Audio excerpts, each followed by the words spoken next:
The airlock cycled with a sound like a dying lung, wheezing out the sterile atmosphere of the salvage shuttle and sucking in the stale, pressurized air of the derelict. Eli Mercer adjusted the straps of his heavy excursion pack and checked the seal on his helmet. His heads-up display flickered, a persistent glitch he could not afford to fix, showing his oxygen levels at 98% and his bank account balance at a bright, flashing 0. He needed this job. He needed it to go right. This was not just any piece of space junk drifting in the black void of Sector 7. This was an Ethel Guardian heavy cruiser, a beast of war from a civilization that grew their ships rather than building them. It had been drifting dead for 50 years, a silent tomb of biocrystalline technology that was illegal to trade and impossible to reproduce. If Eli could pull the central chaotic processor intact, he would clear his debts. If he messed up, the ship's dormant immune system would likely dissolve him into protein paste. Eli stepped through the inner hatch. His magnetic boots clanked against the floor, but the sound was dull, absorbed by the material under his feet. It was not metal.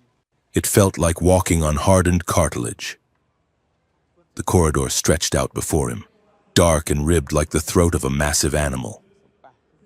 There were no lights, only the faint rhythmic pulse of bioluminescent veins running along the ceiling, dormant and dim.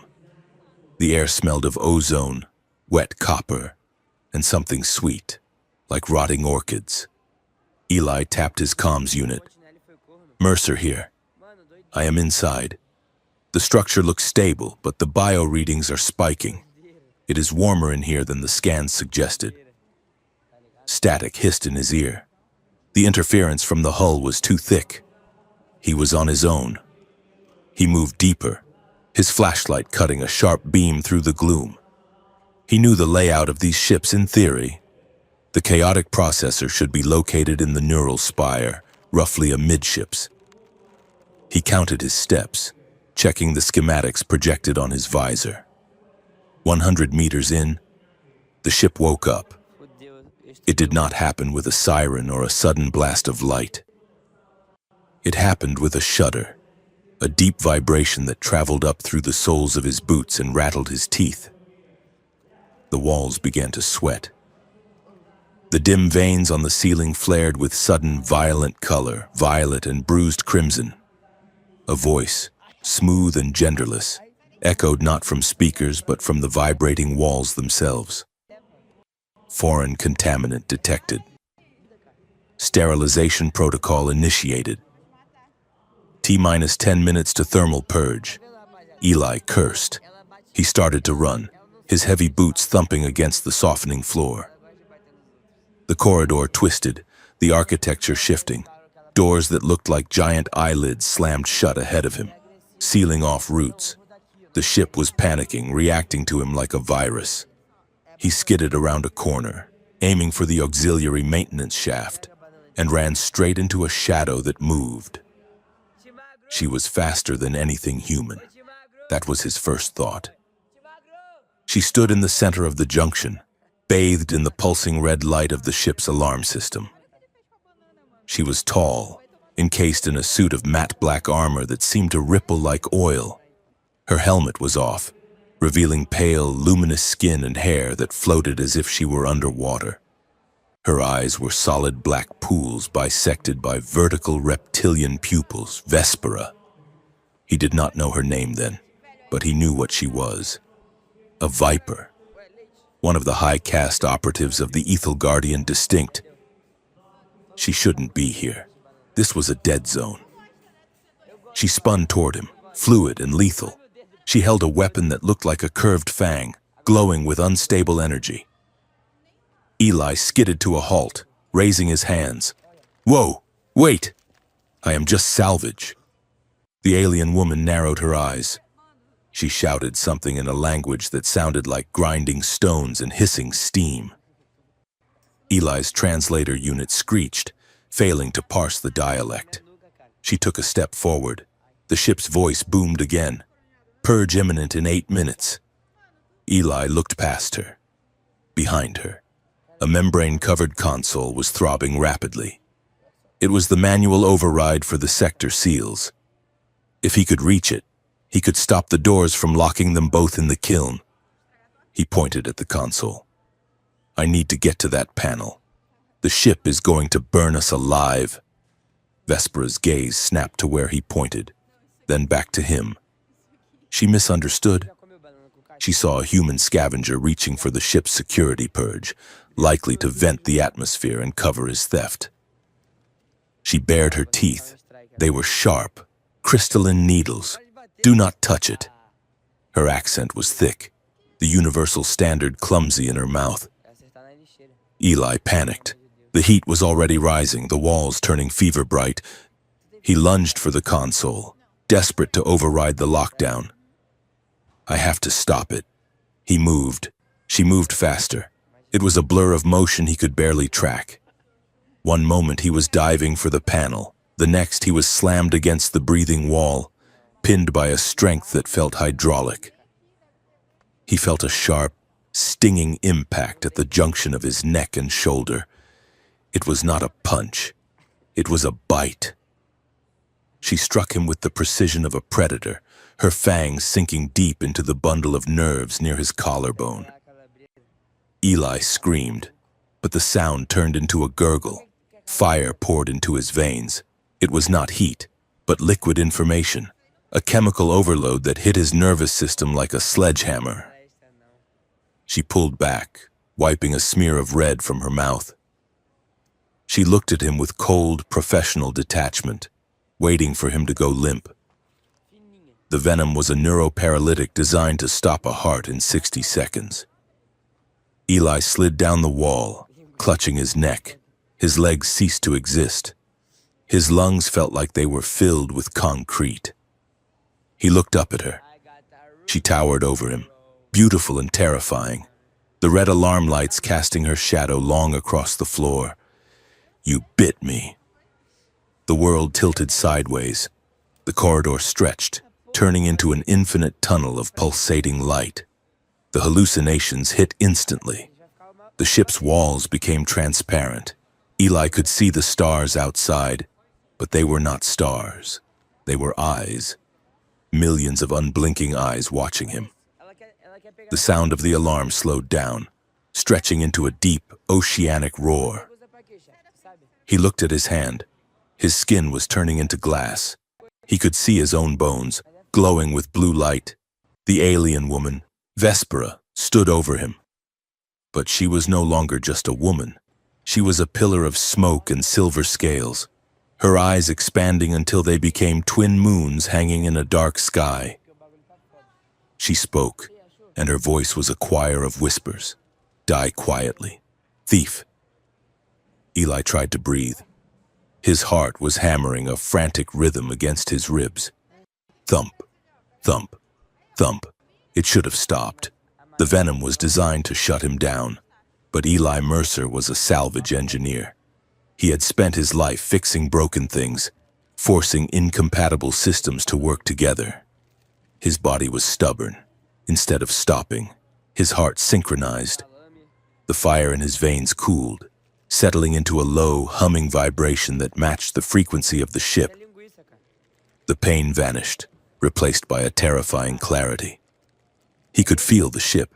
He could feel the doors locking. He could feel her. Vespera turned to walk away, confident he was moments from death. She took 3 steps before she paused. She heard it, the steady, strong rhythm of a heartbeat that refused to fade. She spun around. Eli was not dead. He was not even unconscious. He was staring at her, his eyes dilated, glowing with a faint, reflected luminescence. The wound on his neck was not bleeding. It was sealing itself with a web of silver fibers. Vespera's composure cracked. Her jaw dropped slightly. Impossible. She rushed back to him, kneeling. She pressed a scanning device to his chest. The machine trilled a high, confused note. Eli grabbed her wrist. His grip was weak, but his hand was burning hot. Stop the spinning, please. She looked at him with a mixture of horror and fascination. The countdown timer on the wall read 5 minutes. She could leave him. She should leave him. He was a witness, an inconvenience. But the scan on her device showed a pattern she had only seen in history archives. A resonance frequency. She cursed in her own tongue. She hooked her arms under his shoulders and heaved him up. He was dead weight, his legs dragging as she half carried, half dragged him down the corridor. "We are leaving. Do not die yet." "Where are we going?" Eli mumbled, his head lolling against her armored shoulder. He smelled the scent of her, ozone and dry spices. Quiet. She navigated the shifting maze of the ship with instinctual ease. The walls seemed to recoil from her, opening paths as she approached. She dragged him into a chamber that smelled of antiseptic and mint. It was a med bay. Not a sterile white room, but a garden of crystalline pods growing from the floor. She dumped him onto a biobed, the surface molded to his spine instantly, warm and wet. Overhead, a cluster of sensor drones descended, sweeping lasers over his body. A holographic display erupted in the air above them. Alien script scrolled rapidly, flashing an urgent amber color. Vespera stared at the readout. Her face went pale. The ship's AI spoke again, this time in a softer medical tone. Subject status critical. Venom saturation 100%. Host integration successful. Warning, bio-legal marker detected. Venom bond initialized. Eli blinked, trying to clear the kaleidoscope from his vision. The word floated in the air, translated by his headset. Venom bond. He groaned, pushing himself up on his elbows. His body felt different, heavier, stronger. "I survived the alien's venom after she bit me. Now I must mate with her." It was a joke, a stupid, delirious joke born from the trashy romance novels his grandmother used to read. He meant it as a question of absurdity. Vespera did not laugh. She froze. She stared at the medical display, then at him, her expression one of utter devastation. "Silence that. The translator is crude." She snapped the words, but her voice trembled. "It is a ceremonial term for biological fusion. It is not what you think." She looked at the screen again. The medical system was not asking for permission. It was stating a fact. The venom in his blood was not just a toxin, it was a genetic key. By surviving it, his biology had accepted the contract. A new alarm cut through the air. This one was sharp, jagged, and external. Proximity alert. Patrol cruiser Iron Will inbound. Docking clamps engaging. Vespera swore. She tapped the console frantically. "They are here." "Who?" Eli managed to sit up. The nausea was fading, replaced by a buzzing energy in his limbs. "My people, security." Vespera turned to him. Her eyes were wide, the vertical pupils blown round with fear. "Listen to me, human. You have a royal venom signature in your blood now. My venom. If they scan you, they will know I bit you. They will know I failed to kill you." "So?" Eli rubbed his neck. The skin felt smooth, unbroken. "So in their eyes, you are no longer a person. You are evidence, a loose end. They will dissect you to see how a lower species survived the toxin, and then they will execute me for treason." Eli scrambled off the biobed. The room spun, then steadied. "Okay, running. I am good at running." He moved toward the door, but the ship had other ideas. As soon as he stepped away from Vespera, a tendril of living metal whipped out from the wall, blocking his path. It did not strike him. It hurted him. He tried to step left. The wall bulged, pushing him back toward her. What is it doing? It is the bond. Vespera sounded defeated.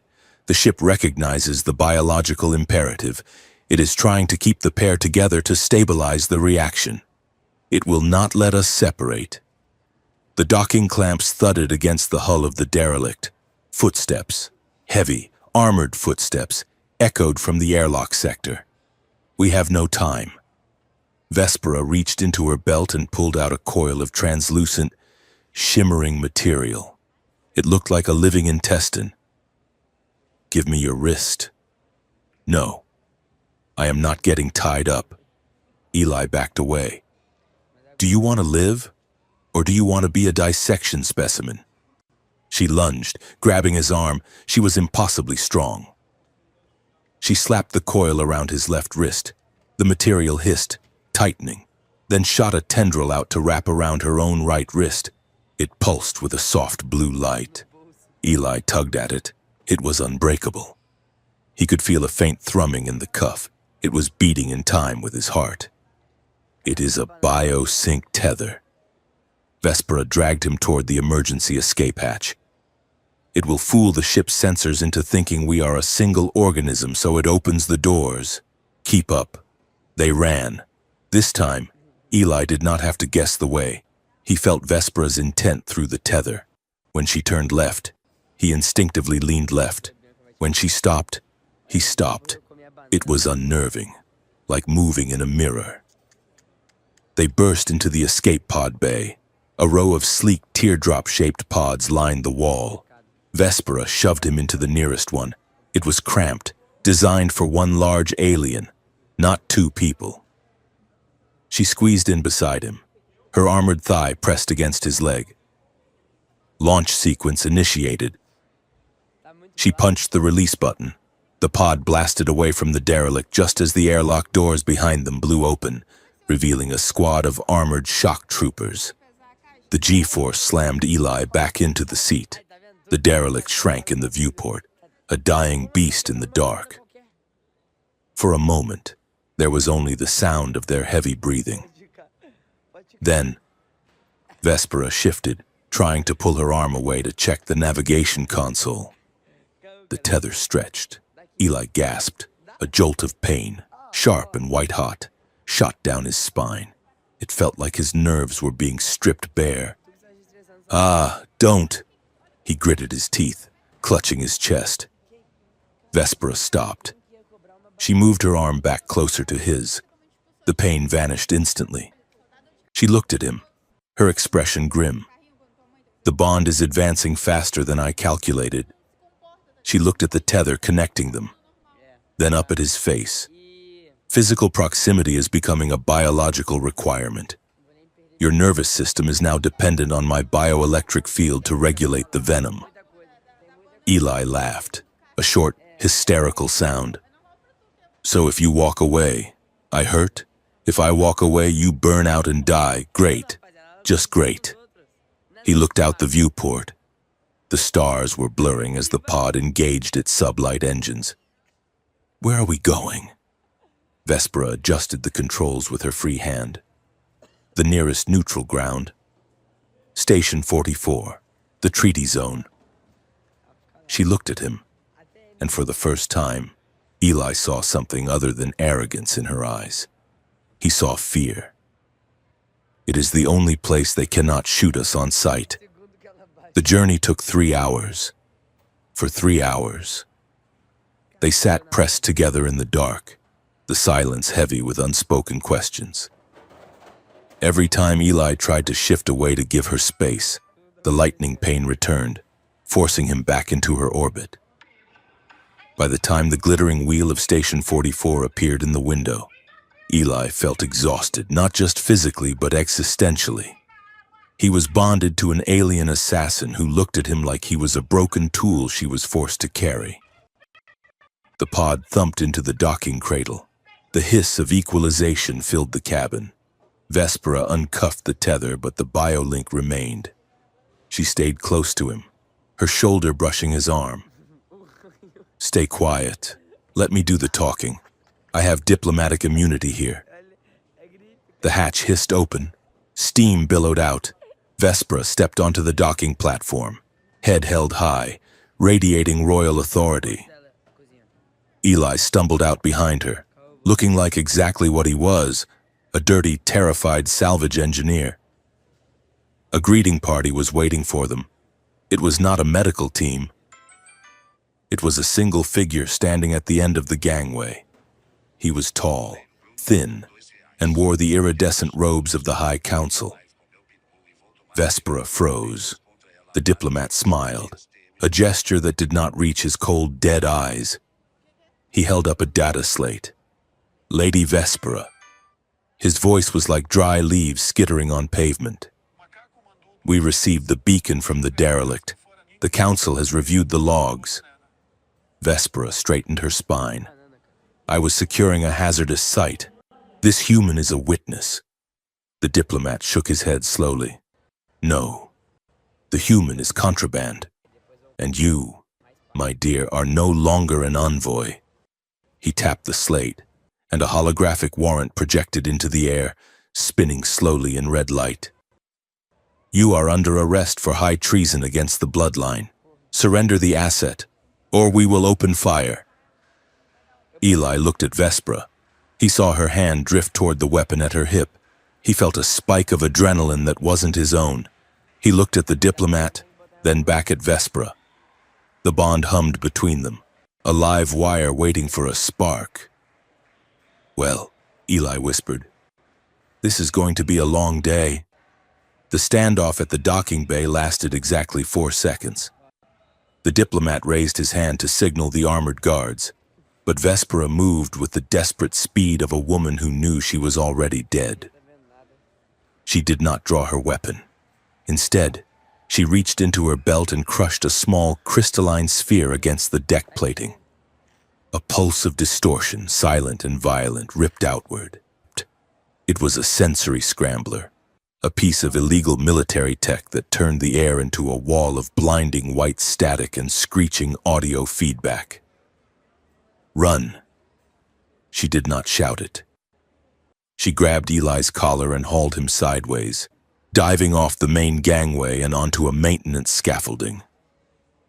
Eli stumbled, his vision swimming in afterimages. He felt the heavy thud of boots on metal above them and the sizzle of plasma fire scorching the air where they had stood a moment ago. He did not ask questions. He ran, following the black blur of Vespera's armor as she weaved through the labyrinth of shipping containers and pressurized fuel lines. They did not stop until they were deep in the station's underbelly, a sector known as the dregs, where the neon lights flickered with brown-out spasms and the air tasted of recycled sweat and burnt sugar. Vespera dragged him into the shadows of a decommissioned air scrubber intake. She was breathing hard, not from exertion but from stress. She immediately began rummaging through a hidden pouch on her thigh armor. We cannot walk in the open. Your face is already on the local net. She pulled out a tube of viscous, silver substance, cloaking gel. It bends light around the dermal layer. It will make you look like a blurred shadow to cameras and dull your features to the naked eye. Hold still. Eli flinched as she squeezed the cold slime onto her fingers and smeared it across his cheek. Is this safe? It smells like battery acid. It is standard espionage equipment. Stop moving. She worked quickly, covering his face and neck. But the moment the gel touched the bite mark on his shoulder, the spot where her fangs had pierced him, the chemical reaction went wrong. Instead of turning invisible, the gel hissed. It turned a violent, glowing violet color. The luminosity spread instantly, tracing the veins of venom under his skin, illuminating a complex, swirling tribal pattern that pulsed on his neck and face like a neon tattoo. Eli looked down at his hands. They were glowing. Vespera. She stepped back, her eyes widening in horror. The venom. It is reacting to the refractive enzymes. So I am not invisible? Eli asked, his voice pitching up. You look like a radioactive lantern, Vespera hissed, trying to wipe the gel off, but it had bonded to the surface of his skin. Great. Just great. I thought you were the super spy here. Eli tried to cover his glowing neck with his jacket collar. but the light bled through the fabric. Maybe I can tell them it is a fashion statement. Or space rabies. Is space rabies a thing? Because I feel like I am foaming at the mouth. Be silent. Vespera grabbed his arm, her grip tight. This is not a joke. That sigil identifies you as bonded property. In this sector, it is like wearing a target painted in diamond dust. She pulled him deeper into the alley, keeping to the darkest shadows, and we need a medic who asks no questions. Eli stumbled after her, his glowing face casting eerie purple shadows against the rusted walls. So, first you bite me, then you drug me, and now you have turned me into a glow stick. If this is your way of flirting, I have to tell you it is coming on a little strong. Vespera stopped dead. She turned to him, her face a mask of alien irritation. Flirting? You are dying, human, and you are taking me with you. Do not confuse survival with desire. She turned back around, but Eli saw the slight twitch in her jaw. She was rattled. The great untouchable operative was improvising, and she hated it. They found the clinic tucked behind a noodle shop that sold tentacles on sticks. The sign above the door simply said biology, with the B flickering ominously. Inside, the air smelled of antiseptic and stale coffee. A human woman with chopped gray hair and a cybernetic eye was wiping down a surgical table. She did not look up when the bell chimed. We are closed, unless you are bleeding out, in which case pay up front. Vespera stepped into the light, dragging the glowing Eli behind her. We require stabilization. Now, the doctor, Juno Cade, looked up, her mechanical eye whirred, zooming in on Eli's face. She dropped her rag. Holy Mother of Void, Dr. Cade rounded the counter, her movements sharp and bird-like. She grabbed Eli's face, tilting it left and right to inspect the glowing Venom sigil. You brought a Venom bond carrier into my clinic? Are you trying to get me glassed from orbit? He is stabilizing. Vespera's voice was tight. But the integration is volatile. Volatile? Cade scoffed, pulling a scanner from her pocket and running it over Eli's chest. Honey, he is a walking fusion reactor. Look at these readings. His parasympathetic nervous system is trying to rewrite itself to match your biology. But he is human. He does not have the neural capacity. She looked Eli in the eye. You are burning out, kid. Your brain is going to boil in your skull within 24 hours unless you lock this down. Lock it down? Eli asked, looking between the two women. You mean a cure? No. There is no cure for a bond once it takes root. Cade tapped the screen of her scanner. You have to complete the circuit, stabilize the Venom so it stops attacking him and starts sustaining him. She looked at Vespera. You know what needs to be done. The imprinting ritual. Vespera stiffened, her posture turning rigid. Impossible. That is a rite reserved for the high houses. It requires a sanctity chamber and the blessing of an elder. We are fugitives in a dirty back alley clinic. What is the ritual? Eli interrupted. Is it? You know. He made a vague hand gesture. Sex? Cade snorted. Don't flatter yourself, kid. It is biochemical synchronization. It is harder than sex. It requires total emotional and physical vulnerability. Breath synchronization. Skin contact. A shared neurochemical seal where you essentially open your mind to let her in. She paused, looking at Vespera. It is intimate, painfully so. If you do not trust him, it will kill you both. Vespera turned away, pacing the small room. I cannot do it. He is a stranger, a scavenger. The rite binds our timelines. It makes his pain my pain. It makes his death my death. Eli felt a spike of anger cut through his fear. Hey, I am standing right here, And for the record, I did not ask for the super venom. You gave it to me. He took a step toward her. You keep talking about this like it is politics. Restricted. High houses. Like I am some paperwork error you are trying to file. It is not about politics. Vespera spun on him, her eyes flashing. It is about sovereignty. If I bond with you, I can never be unbonded. I belong to the connection. I lose my silence. I lose my solitude. She looked at him, and for a second, the warrior mask slipped, revealing a terrified woman. I have spent my life making sure nothing can hurt me. You are a vulnerability I cannot afford. Before Eli could answer, the front window shattered. A canister of concussion gas clattered onto the floor, spinning and hissing. Down. Vespera screamed, tackling Eli as the room filled with white smoke. The front door was kicked off its hinges. 3 figures in tactical gear stormed in. They were not just local thugs, they moved with military precision. But Eli noticed the patches on their shoulders through the smoke. Treaty security. The station's own police were attacking them. Vespera moved like a wraith in the smoke. She did not use a gun. She used her environment. She kicked the surgical table, flipping it into the knees of the first attacker, then vaulted over it, her legs scissoring around the neck of the second. There was a sickening crack, and the guard dropped. Eli scrambled backward, coughing, his eyes stinging.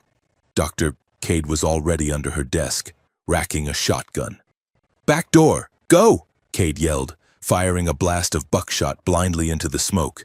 Eli grabbed Vespera's arm as she finished dispatching the third attacker with a brutal palm strike to the chest. "We have to go." They burst out the back exit into a narrow service corridor. More footsteps echoed from both ends. They were boxed in. Vespera looked left, then right, her chest heaving. "We are trapped." "No." Eli looked at the wall. There was a faded maintenance schematic bolted to the rust. He scanned it frantically, his engineer's brain overriding his panic. "This station is a retrofitted ore processor. The gravity plating feeds from a central conduit." He pointed to a heavy sealed hatch on the floor. "That is a gravity maintenance chute. If I blow the magnetic lock, the sudden 0G in the shaft will suck us down to the lower levels before they can shoot." Vespera looked at the hatch, then at him. "Can you open it?" Eli knelt, jamming his multi-tool into the locking mechanism. "I can break it." He twisted the tool. Sparks showered his hands. "Hold your breath." The lock shattered. The hatch flew open with a roar of depressurization. Gravity vanished. They were yanked downward into the dark, tumbling through the vertical shaft. The wind screamed in Eli's ears. He flailed, unable to find purchase, but Vespera grabbed him mid-fall, pulling him against her chest to shield him from the walls. They fell for 10 seconds that felt like 10 years, until the emergency grav dampeners at the bottom caught them, slowing their descent to a soft, bouncing halt in a pile of insulation foam. They rolled out into a damp, echoing tunnel. The air here was thick with ozone and the salty tang of coolant leaks. Eli groaned, checking his limbs. "I am alive." Surprisingly. He looked up. Vespera was already standing, scanning the dark tunnel. She looked down at him, a flicker of impression in her eyes. That was resourceful. "I fix things," Eli wheezed, standing up, sometimes by breaking them. They walked in silence for a while, the adrenaline fading into a dull ache. The tunnel was vast, a forgotten artery of the station. But as they walked, Eli noticed something. Vespera was faster than him. Her stride was long and purposeful. Every time she got more than 10 feet ahead of him, a sharp, twisting cramp seized his stomach. It wasn't just physical pain, it was a deep, psychological panic, a screaming need to be closer to her. "Wait up!" Eli gritted his teeth, jogging to catch her. Vespera slowed down, glancing at him. The pull? Yeah. Eli rubbed his chest. It feels like having a hook in my ribs. It will get worse, Vespera said quietly. She did not speed up again. She matched her pace to his, walking shoulder to shoulder. The pain in Eli's chest subsided immediately, replaced by a warm, humming comfort. Why were the station police shooting at us? Eli asked, looking at her profile. You said you had immunity. I did. Vespera's voice was bitter. But immunity only matters if the law is in charge. Those men, they were sent to silence me. She looked at him. I am not just an operative. Eli, I was, a royal envoy for the House of Ethelgard. My signature was required on a treaty vote next week. A vote to militarize this entire sector. Eli's eyes widened. And you were going to vote no? Vespera nodded. War is profitable for the Council, but it destroys worlds like mine. I refused to sign. So they disavowed me. They sent me to that derelict ship on a false intelligence lead, hoping the automated systems would kill me. She looked at her hands. Instead, I found you. And now, the people who want a war are running this station. The realization hit Eli cold. There was nowhere to run. The cops, the station authority, the diplomats, they were all part of the same rot. They rounded a corner, and the world exploded, and it was an ambush. Not a firefight, but a capture trap. A stun net fired from the ceiling, weighted and electrified. Vespera sensed it a split second before it hit. She shoved Eli hard, knocking him out of the blast radius, but the net caught her left arm and leg. She went down, thrashing as thousands of volts poured into her armor. Vespera! Eli scrambled up, grabbing a loose pipe. Run, you idiot! She screamed, her voice distorted by pain. Before Eli could swing, a heavy boot slammed into his back. He hit the ground hard, tasting blood. A knee pressed into his spine. Secure the asset. Leave the female, a deep voice commanded. Eli was hauled to his feet. Through his blurred vision, he saw Vespera struggling against the net, her eyes locking onto his. No. She reached for him, and the pain in his chest flared like a supernova. They dragged him away. The further they took him from her, the louder the screaming in his blood became. He blacked out from the sheer sensory overload. He woke up in a chair. The room was white, blindingly clean, and silent. His wrists were bound with plastic zip ties. A man sat across from him. He was human, wearing a sharp gray suit and a smile that looked like it had been bought from a catalog. Mr. Mercer. Good evening. Eli tried to speak, but his throat was dry. His body felt hollow, shaking with a violent tremor. He needed her. The need was not romantic, it was biological, like air or water. Where is she? She is being contained. The man leaned forward. My name is Agent Silas. I work for the Council's Risk Management Division. We have a proposition for you. Eli spat blood onto the white floor. I am not interested. You should be. You are in a very bad position. Eli, you are contaminated with alien biological warfare agents. Technically, we should incinerate you. Silas opened a folder. But we know you are a victim. Vespera attacked you. She bit you. She forced this bond on you to use you as a shield. Eli blinked, the room swaying. That is not true, isn't it? Silas slid a photo across the table. It was a picture of Earth, a green field, a small house. We can fix you, Eli. We have experimental blockers that can dissolve the bond. We can flush the venom out. We can give you a ticket home, a clean record, and 500,000 credits.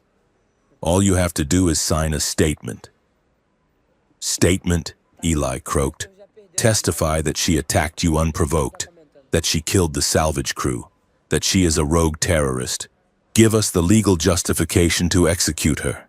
and you go free. Eli looked at the picture of the house. He looked at the money transfer waiting on the tablet. It was everything he wanted. Freedom, safety, no more alien wars, no more pain. He reached for the stylus. His hand was shaking uncontrollably. Just sign, just sign. Silas smiled encouragingly.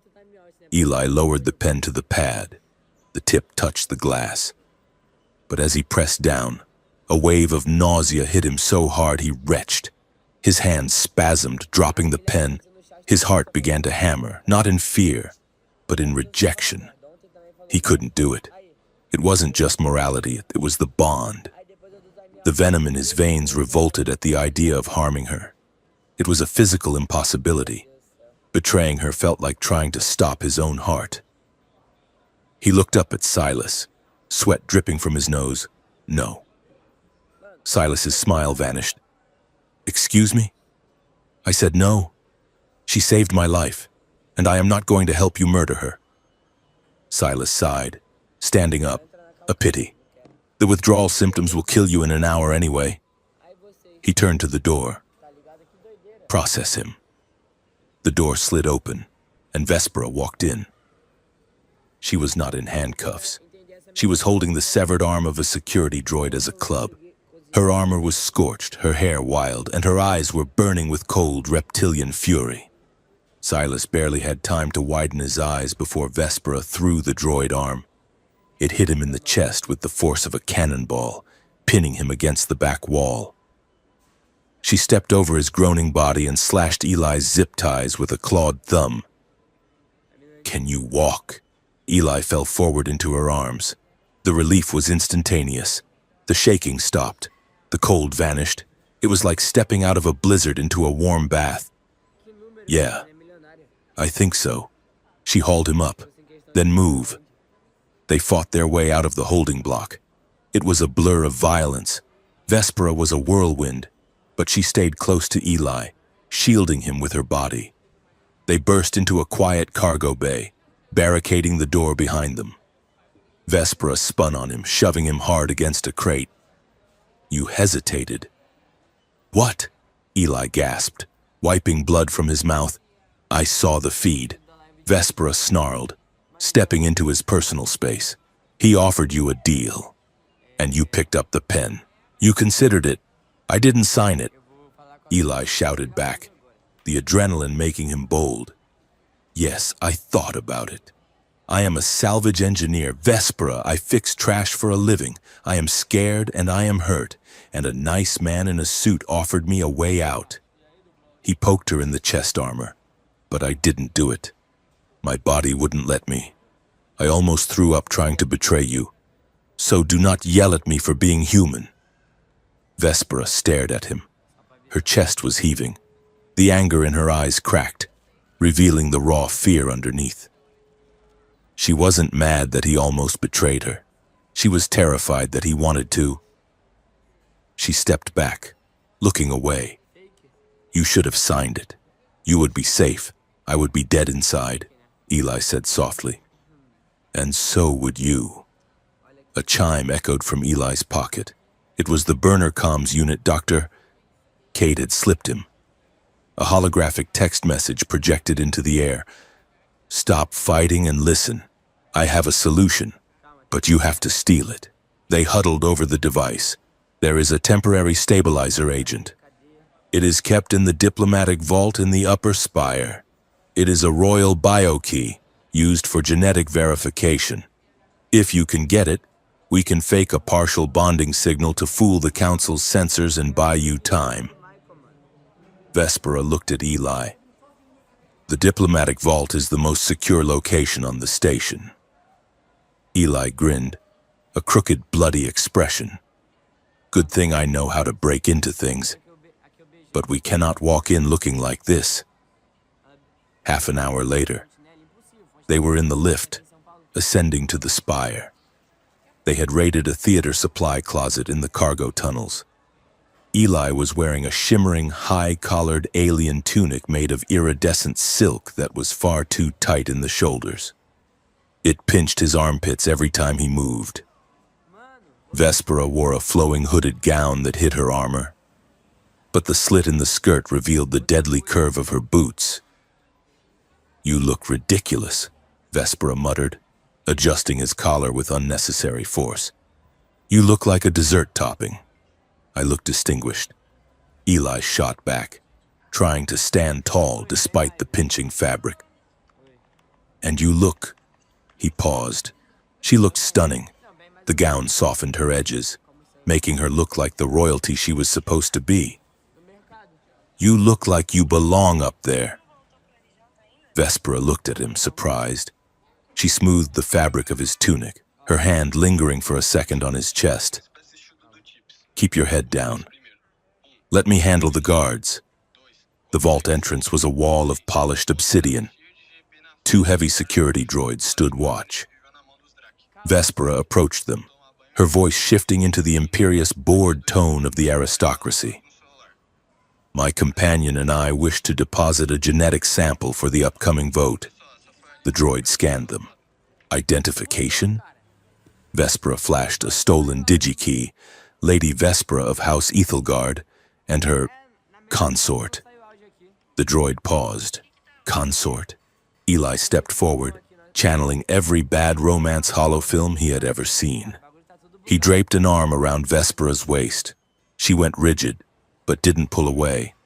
"Darling, tell them who I am. Or must I have them dismantled?" He sneered, hoping he wasn't overdoing it. Vespera looked at him with a mix of horror and amusement. "He is touchy. Let us pass." The droid stepped aside. Inside, the vault was a room of floating glass columns, each containing a biosample. The bio-key was in the center, a glowing helix inside a force field. "This is it," Vespera whispered. "The field responds to pair-bonded signatures. It is meant for arranged marriages to seal contracts." She looked at Eli. "We have to touch the panel together." They stood before the console. Vespera placed her hand on the glass. Eli placed his hand over hers. The moment their skin touched, the room hummed. The light in the column turned from angry red to a soft, pulsing gold. The bond in Eli's chest sang, a perfect, harmonious note. The force field dissolved. "It thinks we are married," Eli whispered, awestruck. "Grab the key," Vespera hissed. Eli snatched the helix. Immediately, the room turned red. Alarm screamed. Unauthorized access. A giant holographic screen on the far wall flickered to life. A face appeared. It was a woman with silver hair and eyes like shattered glass. She wore the crest of the High Council. "So, the rumors are true." The woman smiled, but it was a smile full of venom. "Hello, Vespera, Counselor Soren." Vespera stepped in front of Eli, her hand going to her weapon. "You look tired, sister." Soren Vale leaned into the camera. "And who is this? Your pet?" She looked at Eli with disgust. "You have bonded with a human. How quaint. And how illegal." She tapped a command on her console. "Citizens of the treaty station, this is Counselor Vale. A decree is hereby issued." Her voice boomed over every speaker in the vault, and likely the entire station. The human Eli Mercer is designated a bonded foreign asset. He is no longer a sentient citizen. He is classified as biological contraband. Soren's eyes bored into Eli. "Any citizen found harboring this asset is subject to immediate execution. The asset itself is to be secured for disassembly." The feed cut. The vault doors began to seal. Eli looked at Vespera. "Foreign asset? It means you are property of the state." Vespera drew her weapon, the energy blade humming to life. "And they are coming to collect." The smuggler ship was named the Happy Accident, and it smelled aggressively of burnt hydraulic fluid and something that resembled fermented pears. Riff, the pilot, was a crustacean hybrid with 4 arms and a carapace that shimmered like spilled oil. He sat in the pilot's chair, spinning around to face Eli and Vespera with a grin that showed far too many rows of gums. So, let me get this straight. You stole a royal bio-key, blew the magnetic locks on a diplomatic vault, and triggered a station-wide kill order. And you want me to fly you to the dead sector for the price of what was it again? Eli leaned against the bulkhead, trying to keep his knees from buckling. The adrenaline from the heist was fading, leaving behind a cold, shaking exhaustion. Your freedom. Vespera stepped forward. She had discarded the hooded gown, revealing her battle-scarred armor underneath. She looked imperious, even standing in a cockpit that was decorated with fuzzy dice and half-eaten ration bars. If we are caught, Riff, they will impound this flying trash can and strip you for parts. If you fly us, I will wipe your bounty record in the Ethelgard system once I reclaim my title. Riff clicked his mandibles together, a sound like cracking walnuts. Reclaim your title, right? Because the fugitive princess narrative is so fresh this season. He spun back to the console, all four hands flying across the controls. Strap in, lovebirds. We are jumping to sublight, and try not to bleed on the upholstery. It is synthetic leather, very expensive. The ship lurched. The stars in the viewport stretched into long white streaks, and the stomach-churning sensation of a warp jump hit them. Eli staggered, grabbing a handrail. Immediately, a wave of sensation crashed into his mind. It was not his own. It was a cold, hollow ache, a feeling of profound isolation that felt like standing alone on a frozen plain. It was accompanied by a rigid, steel-like discipline, a mental wall being slammed shut against the pain. He gasped, looking at Vespera. She was standing perfectly still, her eyes closed, her hand gripping the back of the pilot's seat so hard the metal was groaning. You are sad, Eli whispered. Vespera's eyes snapped open, the connection severed abruptly, replaced by a wall of static. Sit down, Mercer. She walked to the back of the ship, putting as much distance between them as the small hull allowed. Eli sank into a passenger seat, rubbing his chest. The physical pain of the bond was evolving. It was no longer just lightening nerves, it was becoming a psychological bleed. He had felt her grief. It was heavy, old, and terrified. Riff glanced over his shoulder. Trouble in paradise already? You two have distinct separated at birth vibes. It is great for ratings, but bad for morale. Just fly the ship. Riff, Eli muttered, closing his eyes.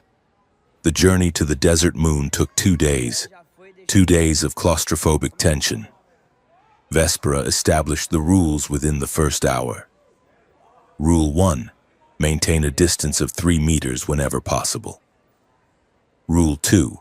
No physical contact unless the bond initiates a pain response. Rule 3. No talking about the future or feelings. She treated the situation like a tactical operation. She cleaned her weapons. She meditated. She stared out the viewport at the swirling vortex of hyperspace. But the bond did not care about her rules. Eli felt her constantly. He felt her hunger before she admitted she was hungry. He felt her exhaustion when she refused to sleep. He felt the spike of anxiety she tried to hide whenever Riff made a joke about the council catching up to them. It was maddening. It was invasive. On the second night, Eli found her sitting in the cargo hold, sharpening her combat knife. The air around her was freezing, a projection of her mood. He walked over, ignoring the warning glare she shot him, and placed a heated ration pack on the crate beside her. Eat. I am not hungry. Yes, you are. Your stomach is growling, and I can feel a headache starting behind your left eye, which means I am getting a headache behind my left eye. So eat the protein mash. Vespera. She stopped sharpening the blade. She looked at the food, then at him. You are intrusive. I am bonded. There is a difference. Eli sat down on the floor, 4 meters away, respecting her safe zone, but just barely. But why are we going to this moon? You said it was a dead sector. Vespera picked up the ration pack. She opened it slowly. It is the moon of Oakhaven. It is where the first families originated, before we built the great bioships and took to the stars. There is a monastery there, an archive of the old laws. She took a bite, grimacing at the taste. The council treats Venom bond as a property right. They say the venom makes the host a possession. But the old laws, they were written when the bond was a survival mechanism, not a political tool.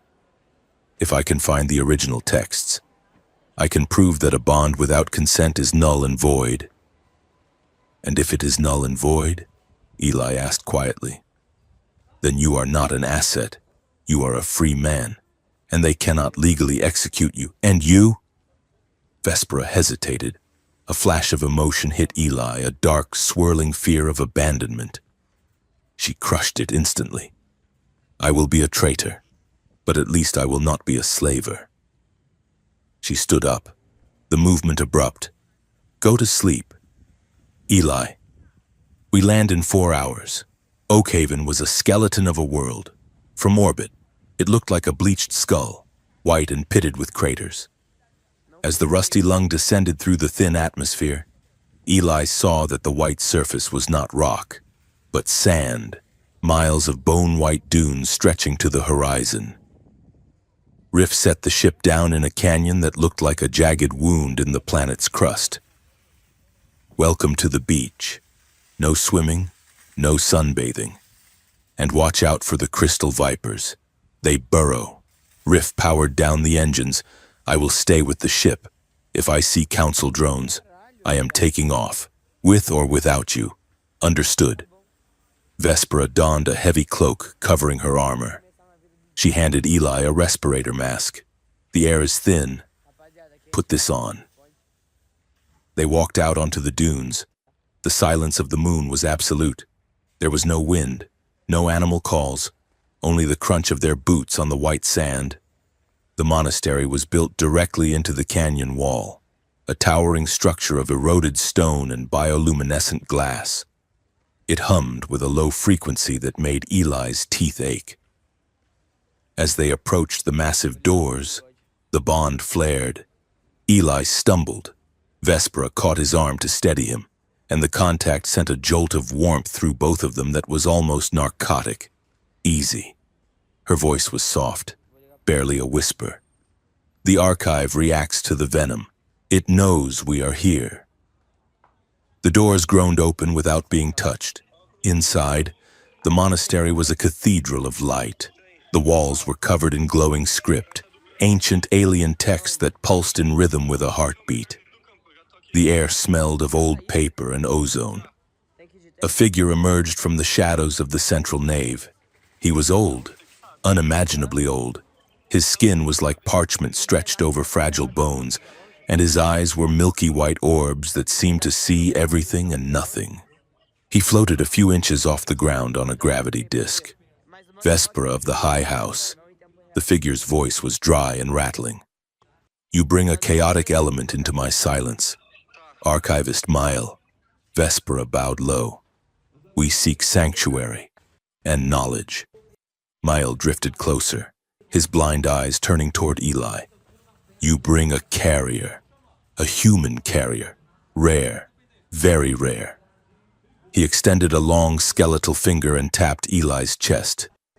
The bond is loud in this one. It screams like a child in the dark. Eli shuddered. The old alien's touch felt like ice water. We need to know the law.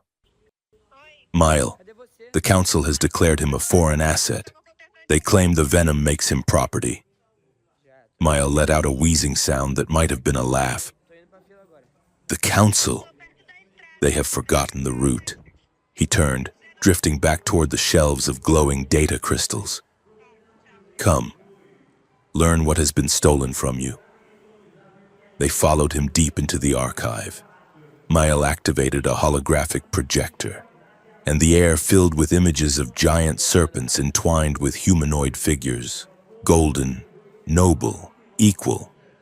The Venom bond, Mile lectured, his voice echoing in the vast space, was never about ownership. It was a biological treaty, a pact of mutual survival. The venom burns the nerves of the weak, yes, but for the compatible, it shares life, it shares memory, it shares soul. He turned to face them. But here's the key, child. The bond is a contract, and a contract requires two signatories. Without the conscious, willing consent of the bitten, the bond is a violation. It is a cancer. The body will reject it. Eli stepped forward. Reject it? You mean, I mean you will die, Miles said simply. The symptoms you feel, the pain, the heat, that is your immune system fighting the integration because your mind has not accepted the reality of the union. You are fighting the inevitable, and if you fight it too long, your nervous system will shatter. He waved a hand, and a new image appeared. It was a personnel file, Eli Mercer, salvage engineer class 4. But there is a twist in your story. Human. Mail pointed to the scrolling data. Survival of the venom is statistically impossible for your species. 1 in a billion. You carry a genetic marker, a mutation. Eli squinted at the text. I have a mutation? You have compatibility. Maya leaned in, and someone knew it. The image changed. It showed Eli's employment contract for the salvage job. The date was highlighted. Look at the metadata. Your assignment to that sector was not random rotation. It was manually overridden by a council priority code 3 weeks before the ship was even reported derelict. Eli felt the blood drain from his face. They sent me there? He looked at Vespra. They sent me to the ship. Vespra was staring at the data, her face pale. They needed a test subject. They knew the ship's active defense was my venom. They needed to see if a human could survive the bite. She looked at Eli, horror dawning in her eyes. You were bait. Eli, you were not supposed to salvage the ship. You were supposed to be bitten. Eli backed away, his head spinning.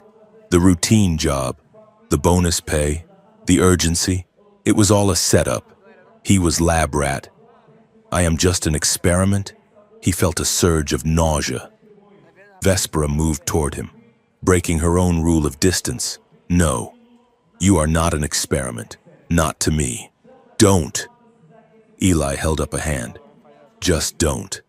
He walked away, heading toward a dark alcove of the library. He needed to think. He needed the noise in his head to stop. Night on the moon brought a cold that bit through bone.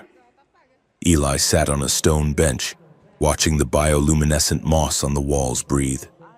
He was shivering, but he refused to go back to the central heat source. He felt the presence before he heard the footsteps. Vespera sat down on the bench not 3 meters away, right next to him, her shoulder pressed against his arm. The warmth was instant.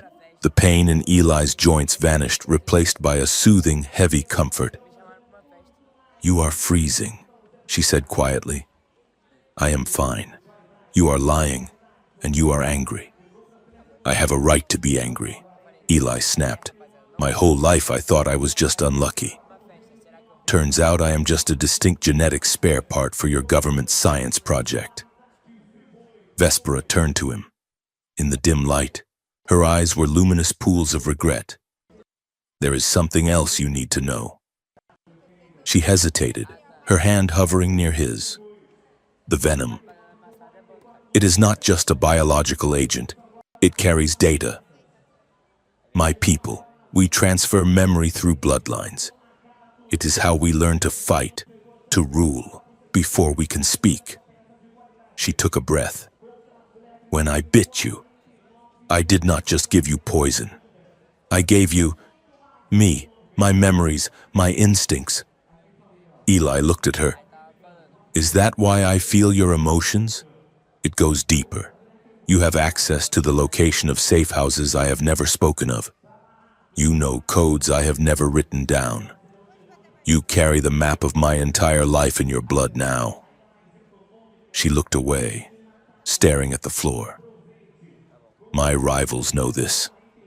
That is why they want you dissected, not just to study the bond, but to extract the secrets I accidentally gave you. You are a living vault of my house. Eli sat in silence for a long moment. He processed the violation, the danger, the sheer absurdity of it all. He looked at Vespera. He saw the proud, terrifying warrior who had saved his life a dozen times. And he saw the terrified woman who was afraid he would hate her. He let out a long, ragged sigh. So, I am a walking hard drive of state secrets, and I am genetically destined to be your husband. He leaned back against the cold stone. My mother always said I would marry up. Vespera looked at him, startled. Then, a small, genuine smile tugged at the corner of her mouth. You are absurd, human. I am Eli. He turned his hand over, palm up on the bench.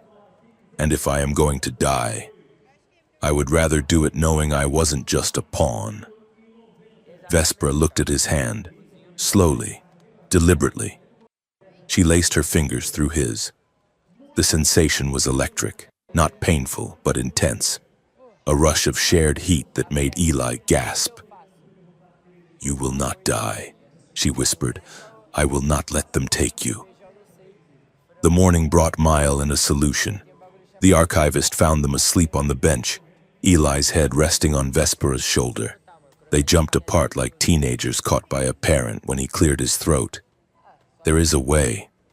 Male hovered over them. To invoke the old law, you must prove the bond is consensual. You must perform the rite of voices. What is that? Vespera asked, straightening her armor. It is a partial rite, a precursor to the full union. You must speak the vow of choice in the high tongue while your heartbeats are synchronized. Mile held up a small crystalline pyramid.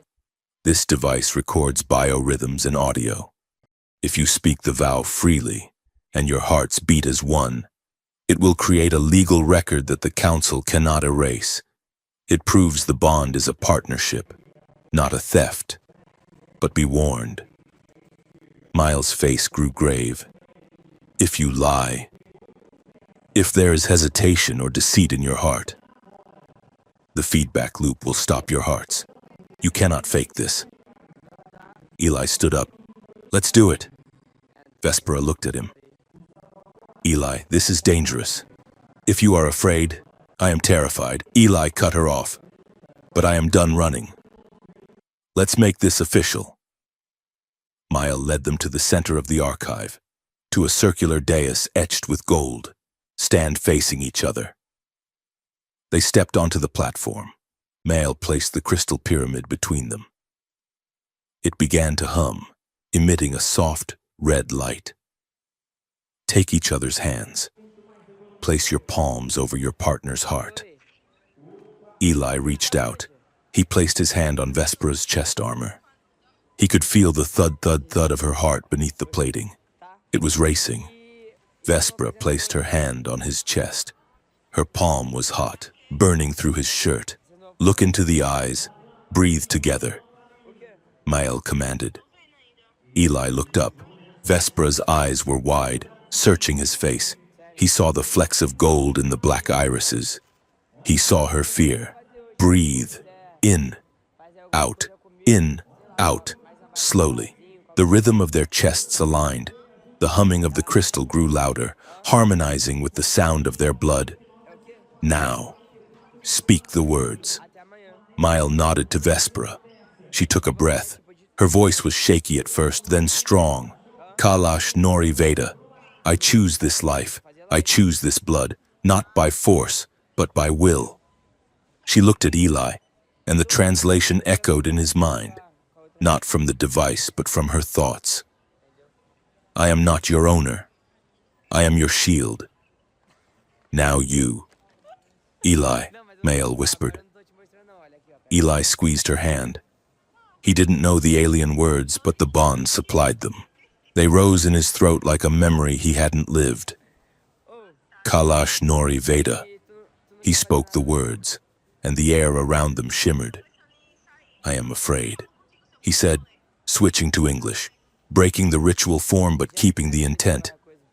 I am furious that I was used. I hate that I am glowing purple.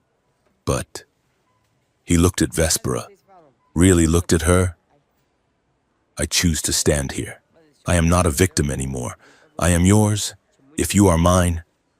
The crystal flared with blinding white light. The bond in Eli's chest exploded, not with pain, but with a rush of euphoria so intense his knees buckled. It felt like a door opening in his mind, a flood of light pouring into a dark room. He leaned forward. She leaned forward. The air crackled with magnetic tension. Their faces were inches apart, the breath sharing the space between them. It was a kiss waiting to happen, a gravity neither could resist. And then the ceiling blew apart. The explosion rocked the monastery, raining dust and debris. The crystal pyramid shattered. Mile was thrown backward, his gravity disk failing. Drones! Vespera shoved Eli down as a swarm of black insect-like machines poured through the breach in the dome. They were council hunter-killers, armed with stun cannons and containment nets. Protect the record, Mile screamed, crawling toward a data slate on the floor. Vespera drew her weapon, a whip of crackling energy. She lashed out, slicing a drone in half. Eli, run! She vaulted over the dais, engaging 3 drones at once. She was a blur of motion, precise and deadly. But there were too many of them. Eli scrambled for cover behind a pillar. He saw Mile trying to reach the data slate, but a drone landed on the old alien's back, pinning him. No! Eli grabbed a chunk of rubble and threw it. It beamed the drone in the sensor array. The machine spun around, screeching. Mile threw the slate to Eli. Take it! Go! The old archivist slammed his hand onto a hidden panel on the floor. The monastery began to shake violently. The walls groaned. I am activating the sand cloak. The canyon will collapse. Mile looked at Eli, his blind eyes glowing. Do not let the truth die. A massive blast of wind and sand erupted from the floor vents, creating an instant, blinding storm inside the chamber. Visibility dropped to 0. Eli felt a hand grab his collar. It was Vespera. Move! They ran blindly through the swirling sand, the sound of collapsing stone roaring behind them. They scrambled out the main doors just as the canyon walls caved in, burying the monastery and Mile under 1,000,000 tons of rock. They tumbled down the dune, coughing and gasping, until they reached the landing site. Riff was already spooling the engines. I saw the explosion. I am leaving. I am leaving right now. Wait. Eli waved his arms. The cargo ramp lowered, and they scrambled inside just as the ship lifted off, blasting sand into the atmosphere. Safely in orbit, the silence on the ship was heavy. Eli sat on the floor of the cockpit, clutching the data slate Mile had died to save. Vespera stood by the viewport, watching the dust clouds settle on the moon below. She was trembling. He is gone, she whispered. He gave us this. Eli held up the slate. Let's see what was worth dying for. He activated it. The screen flickered, then displayed a complex schematic. It wasn't just a personnel file. It was a battle plan. It showed Counselor Soren's seal and a project title, Operation Hybrid. Eli scrolled through the text, his stomach churning. It is a coup. He read aloud. Soren isn't just trying to militarize the sector. She is building a private army. Look at this. He pointed to a diagram of a soldier, a biological hybrid of alien strength and human resilience. Subject stability failed in previous trials. Venom causes neural collapse in 99% of species. Requirement: a natural carrier to serve as a genetic template. Eli looked up at Vespera. Me. Vespera's eyes widened. She doesn't just want to dissect you. She wants to clone your immunity. She wants to create an army of bonded soldiers who are chemically enslaved to her commanders. Eli let out a breath he didn't know he was holding.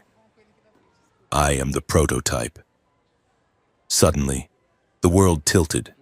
A spike of pain, sharper than anything before, drove a red-hot skewer through Eli's skull. He cried out, dropping the slate.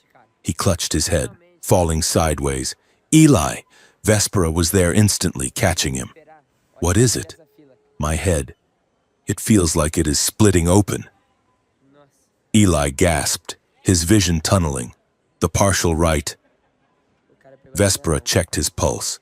It was erratic, skipping beats. We started the ritual, but we didn't finish it. The bond was opened, but not sealed. It is rejecting the interruption. She looked at Riff. Get us to a medical facility. Now. Riff looked back, his four hands frantic. Where? The council controls everything. The asteroid orchard. Vespera shouted. Dr. Cade mentioned an outlaw facility in the asteroid orchard. Go! Eli curled into a ball, his body seizing. The bond was no longer a hum, it was a scream. He felt Vespera's fear, her panic washing over him like a tidal wave, drowning his own thoughts. Stay with me.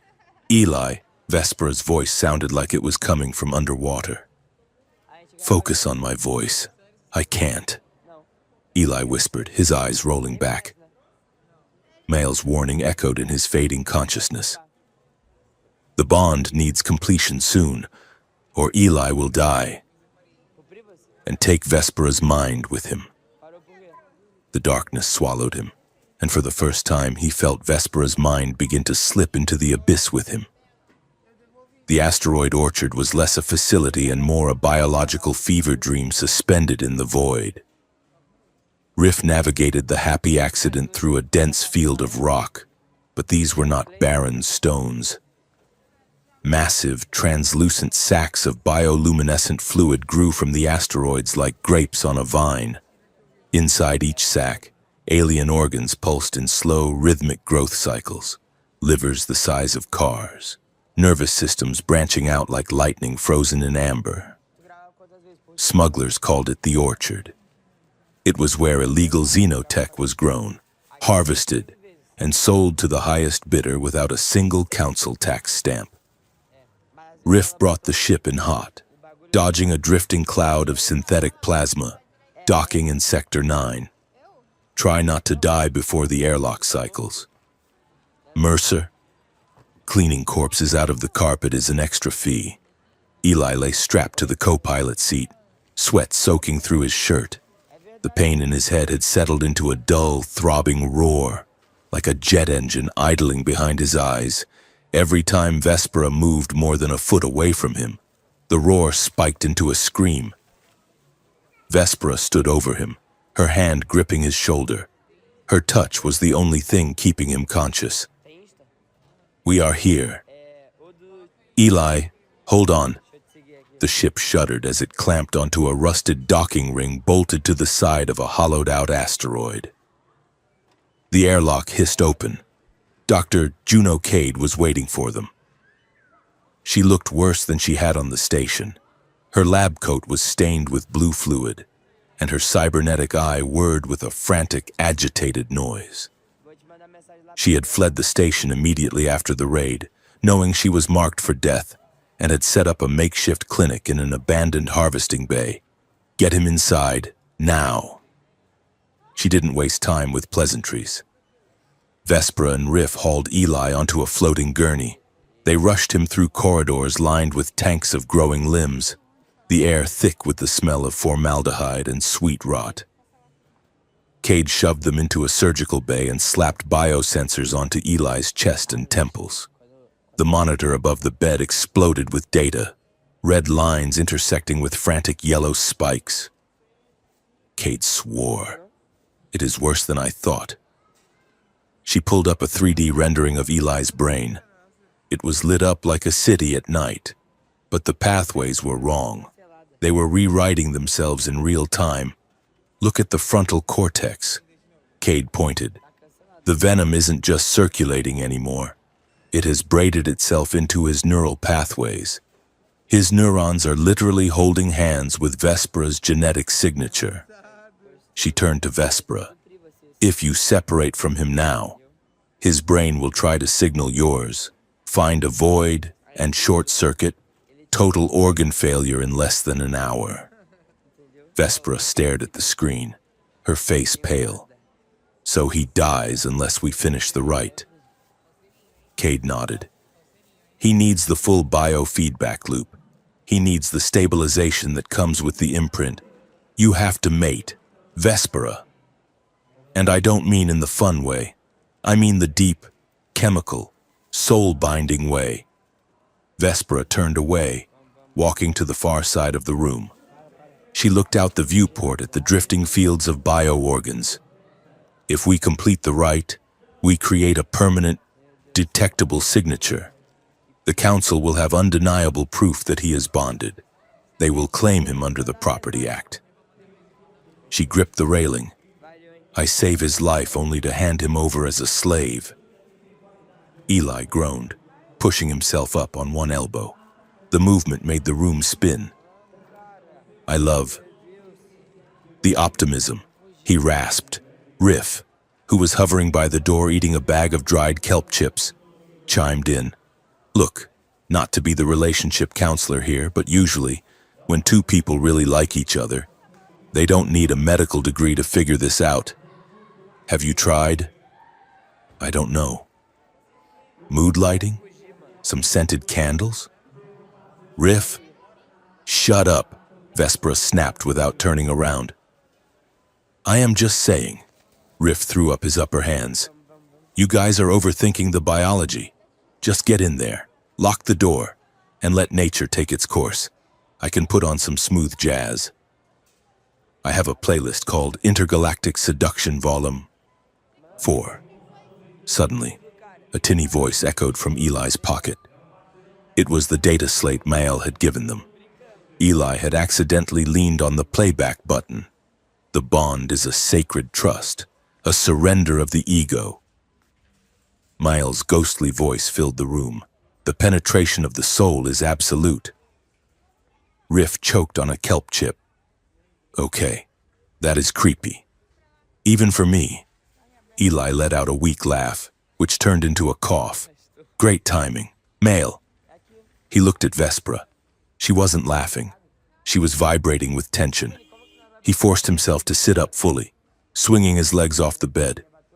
The pain hit him, but he pushed it down. Vespera. She didn't turn. Vespera, look at me. Slowly, she turned. Her eyes were terrified. I cannot do it.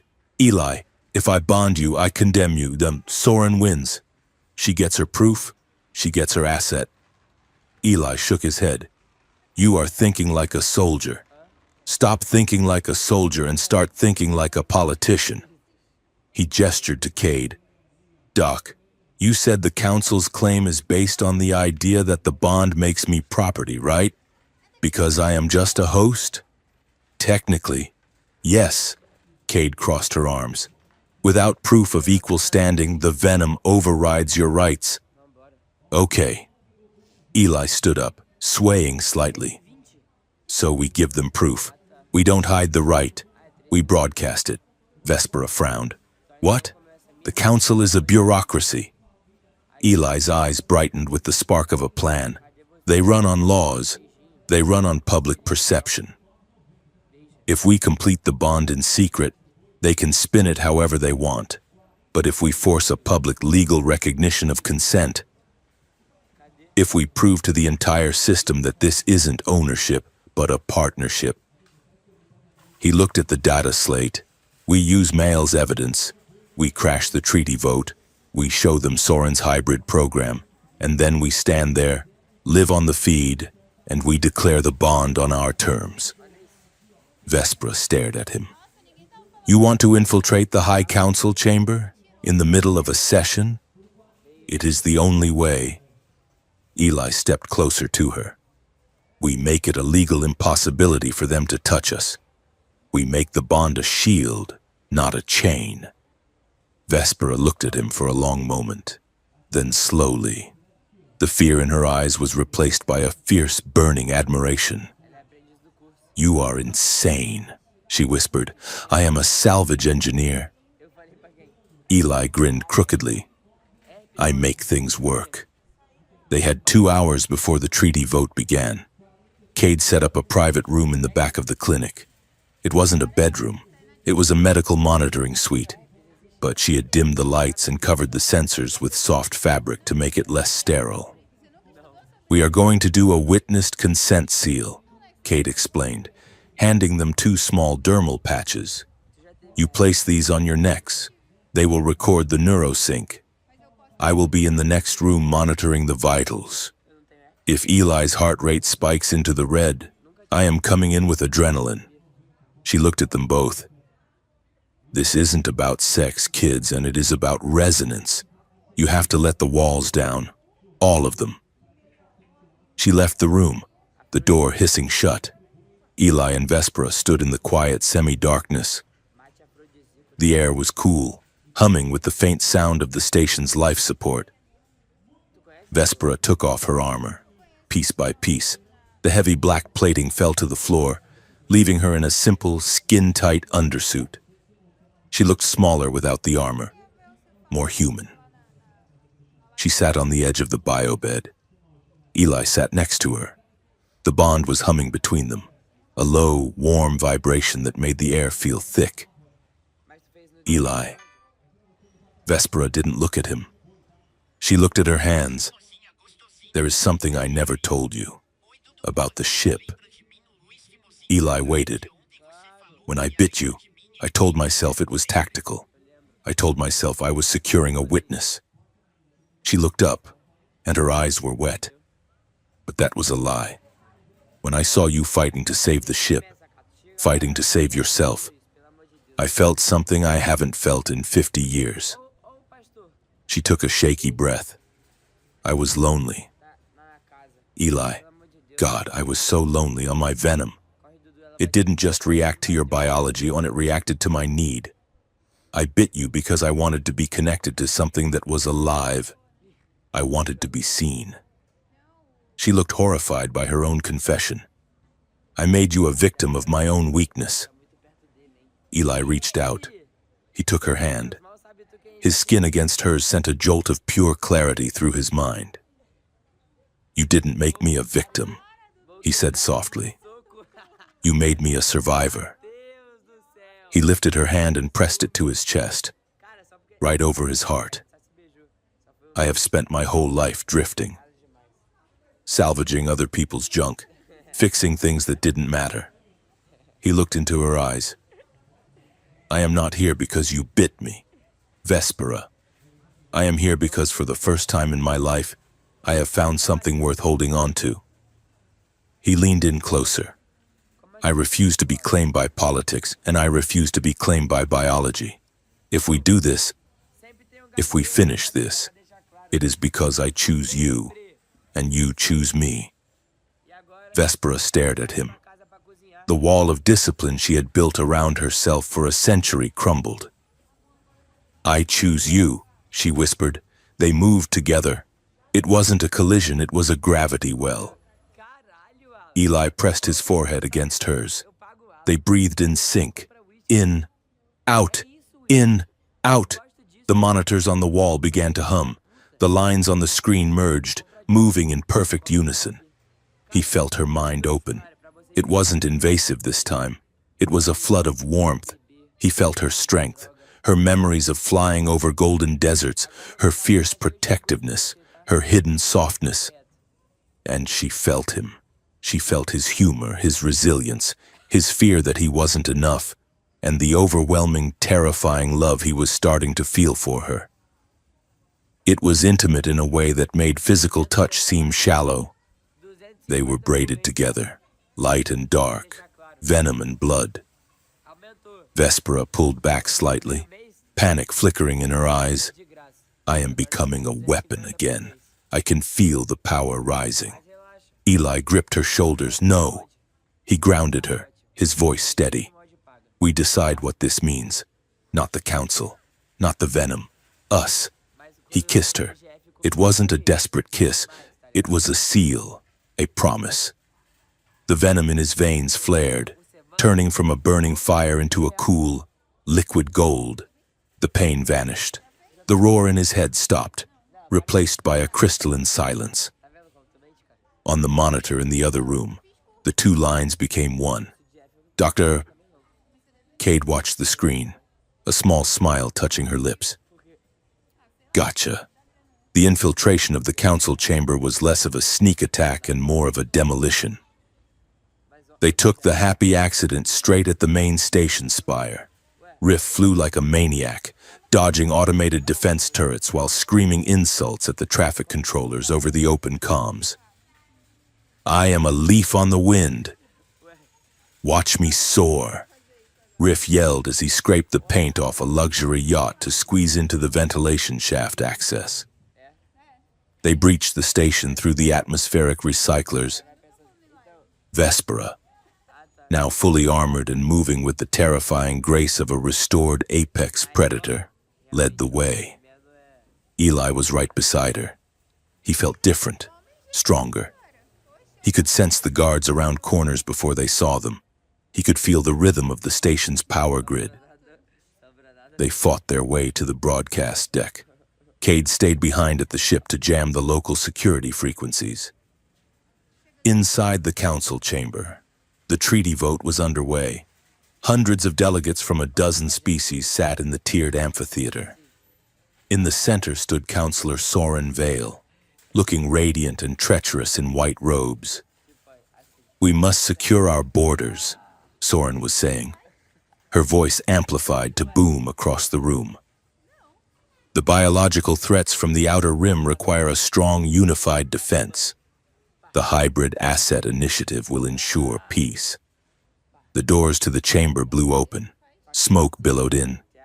Vespera stepped through, her energy blade humming.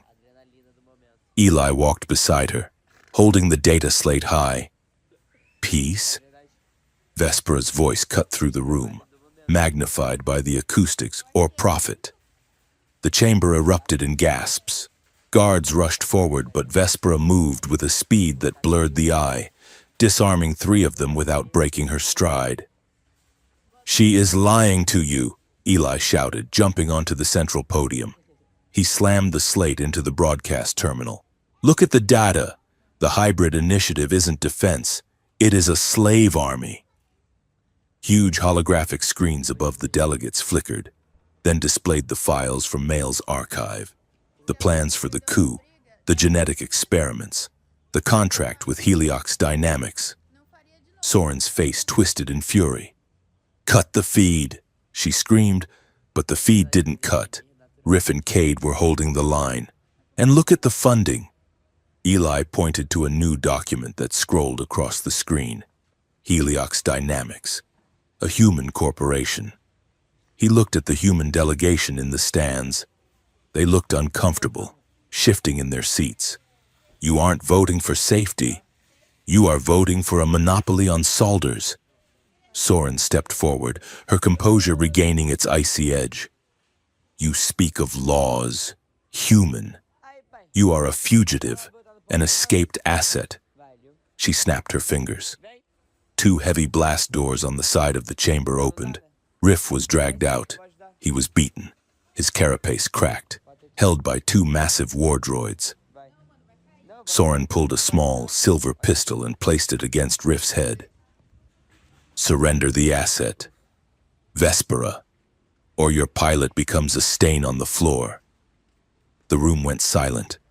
Vespera froze. She looked at Riff. She looked at Eli. The Bond screamed at her to attack, to kill Soren, but she knew she couldn't reach her in time. I have a counteroffer, Soren smiled. You surrender Eli to my custody. You admit that you kidnapped him, and I will spare the station. I will not detonate the charges I have placed in the lower levels. terror attacks? A delegate shouted. You threaten the station? I am restoring order. Soren yelled. Vespera lowered her weapon. She looked defeated. Fine, she whispered. I accept. Eli looked at her. He felt the spike of fear in her mind, but under it, he felt something else. A cold, sharp plan. Double cross. Vespera walked toward Soren, her hands up. Let the pilot go. Take me. And take him. Soren laughed. Wise choice. She shoved Riff away. The pilot scrambled toward the exit. Vespera knelt. Eli stood on the podium. He knew what he had to do. While Soren was gloating, focusing on Vespera's submission, Eli reached into his pocket. He pulled out a small drive Dr. Kate had given him. It wasn't just the evidence. It was a virus. He plugged it into the podium. Checkmate, he whispered.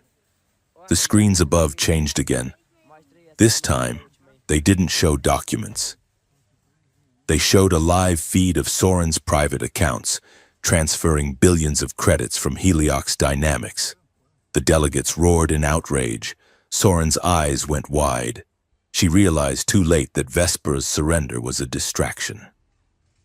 She spun toward Eli, raising her pistol, but before she could fire, a man stepped out from the shadows of the VIP box. He was human, immaculate suit, silver hair, Director Vance of Heliox Dynamics. Enough? Vance's voice was calm, bored. You have lost control of the narrative, Counselor. He looked at the delegates. Heliox withdraws its support. This was a rogue operation. Soren stared at him. She had been discarded. She looked at Eli, the source of her ruin, the asset that refused to be owned. If I cannot have the asset. She reached into her robes and pulled out a remote detonator, but it wasn't for a bomb. It was a frequency key. No one can... She pressed the button. A high-pitched signal screamed through the room. It hit Eli like a physical blow. The venom in his blood turned rigid. It wasn't a kill switch, it was a bond breaker, a failsafe designed to sever the neural connection violently. Eli convulsed. He fell to his knees, clutching his chest. Eli, Vespera screamed, leaping toward him. The screens in the chamber turned red. A mechanical voice boomed over the chaos. Alert! Bond breach detected. Foreign host termination authorized. Eli collapsed onto the podium, his vision going white. He saw Vespera running toward him, her face a mask of pure terror. He saw the guards raising their weapons, and then he saw nothing. The termination signal was not a sound. It was a frequency that turned Eli's blood into a conducting wire for agony. It felt as though every nerve ending in his body was being stripped of its insulation, exposed to the raw vacuum of space. He hit the floor of the podium, his vision bleaching white. Through the roaring static in his ears, he heard Vespera scream his name. It was not a scream of despair. It was a war cry. Vespera moved.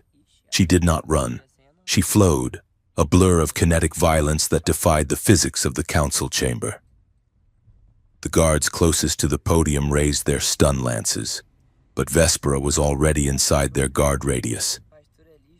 She didn't use her energy whip. She used her body, knees, elbows, the hardened composite of her boots. She shattered the visor of the first guard with a palm strike, spun low to sweep the legs of the second, and used the falling body of the third as a shield against the plasma bolts raining down from the upper tiers. She was feral, but it was a precision ferocity. Every movement was calculated to maim, to disable, to clear a path. She was not fighting to win, she was fighting to reach him. She slid across the polished floor, skidding to a halt beside Eli. She grabbed the collar of his tunic, hauling him up. Stay with me. Do not let the dark take you. Her voice was ragged, stripped of all royal pretense. Eli tried to focus. His eyes couldn't find her face. The signal was scrambling his visual cortex.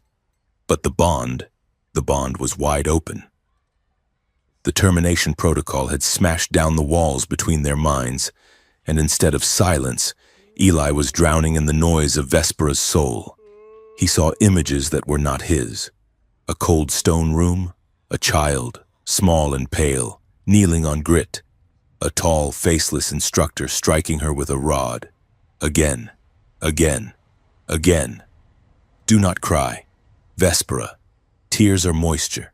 Moisture is life. You do not give life to the enemy. You give them nothing.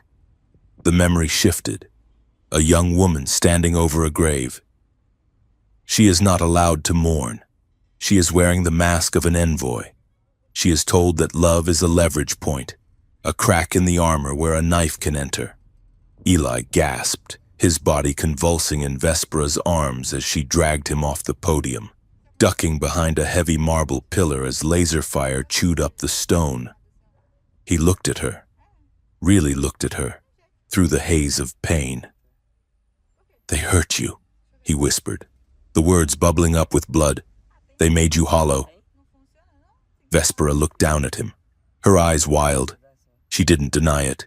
She didn't have the energy to lie.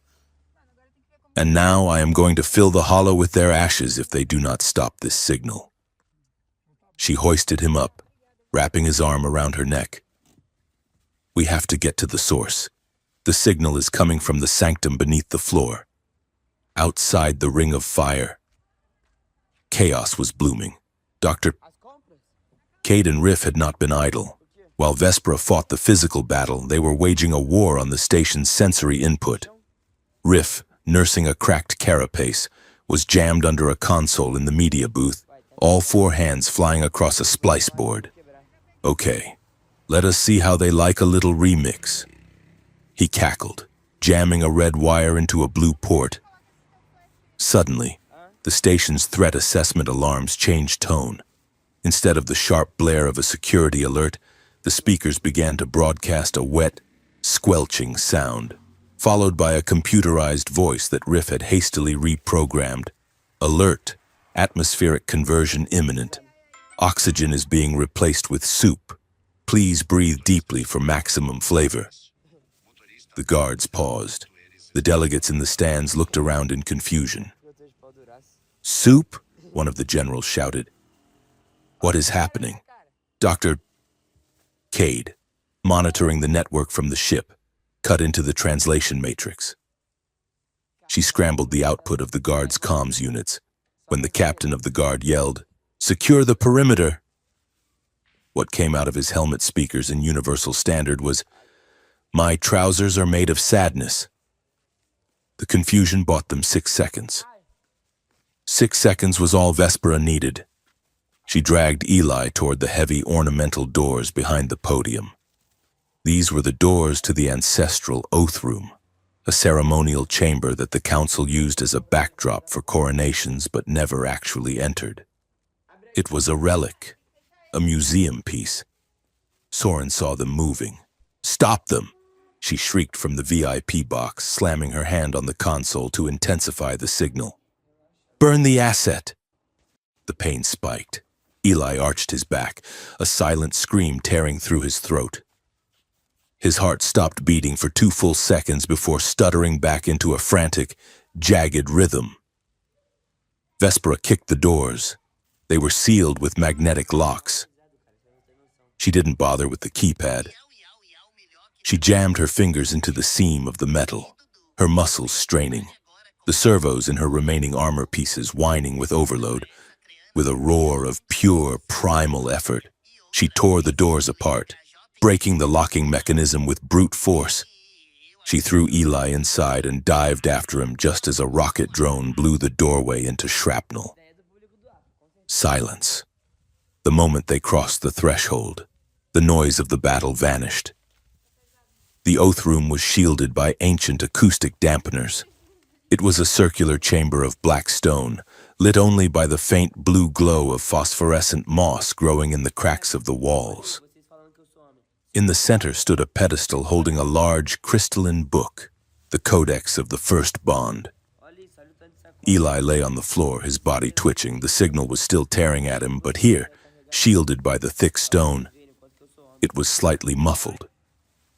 Vespera crawled to him, checking his pulse. It was thready, fluttering like a dying bird. "Eli, listen to me." She slapped his cheek lightly. "We are under the chamber. The signal emitter is directly above us." Eli rolled his head. His eyes were unfocused. "It isn't biology." "Vespera," he wheezed. "What?" "The signal." Eli grabbed her wrist, his grip weak but desperate. "I realized it when I hacked the feed, the kill code. It is not keyed to my DNA. It is keyed to my legal status." He coughed, spitting red. "The council believes the bond belongs to the state, so the state has a remote control. It is a property override." Vespera stared at him. The realization hit her with the force of a physical blow. They are not killing you because you are incompatible. They are killing you because they are revoking your license to live. She scrambled toward the codex. If it is a legal command, we can override it with a higher law. She smashed her hand onto the crystal book. It flared to life, projecting text into the air. The same ancient script Mile had shown them, but far more complex. She scanned the glowing lines frantically. "Miles said the bond becomes sovereign if consent is proven," she muttered, her eyes darting across the text.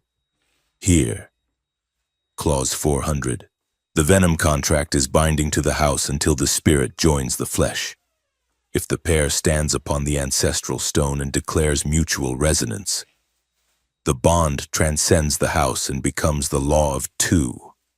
She spun around. "The law of two. Eli, if we declare it here, in the oath room, the codex broadcasts a new signal. A signal that supersedes the council's authority. It will lock the bond permanently." She dragged him toward the pedestal. "Can you stand? You have to stand." Eli groaned, forcing his legs to work. He was heavy, dead weight. But Vespera pulled him up, wrapping her arms around his waist to hold him upright. "I am up," he mumbled.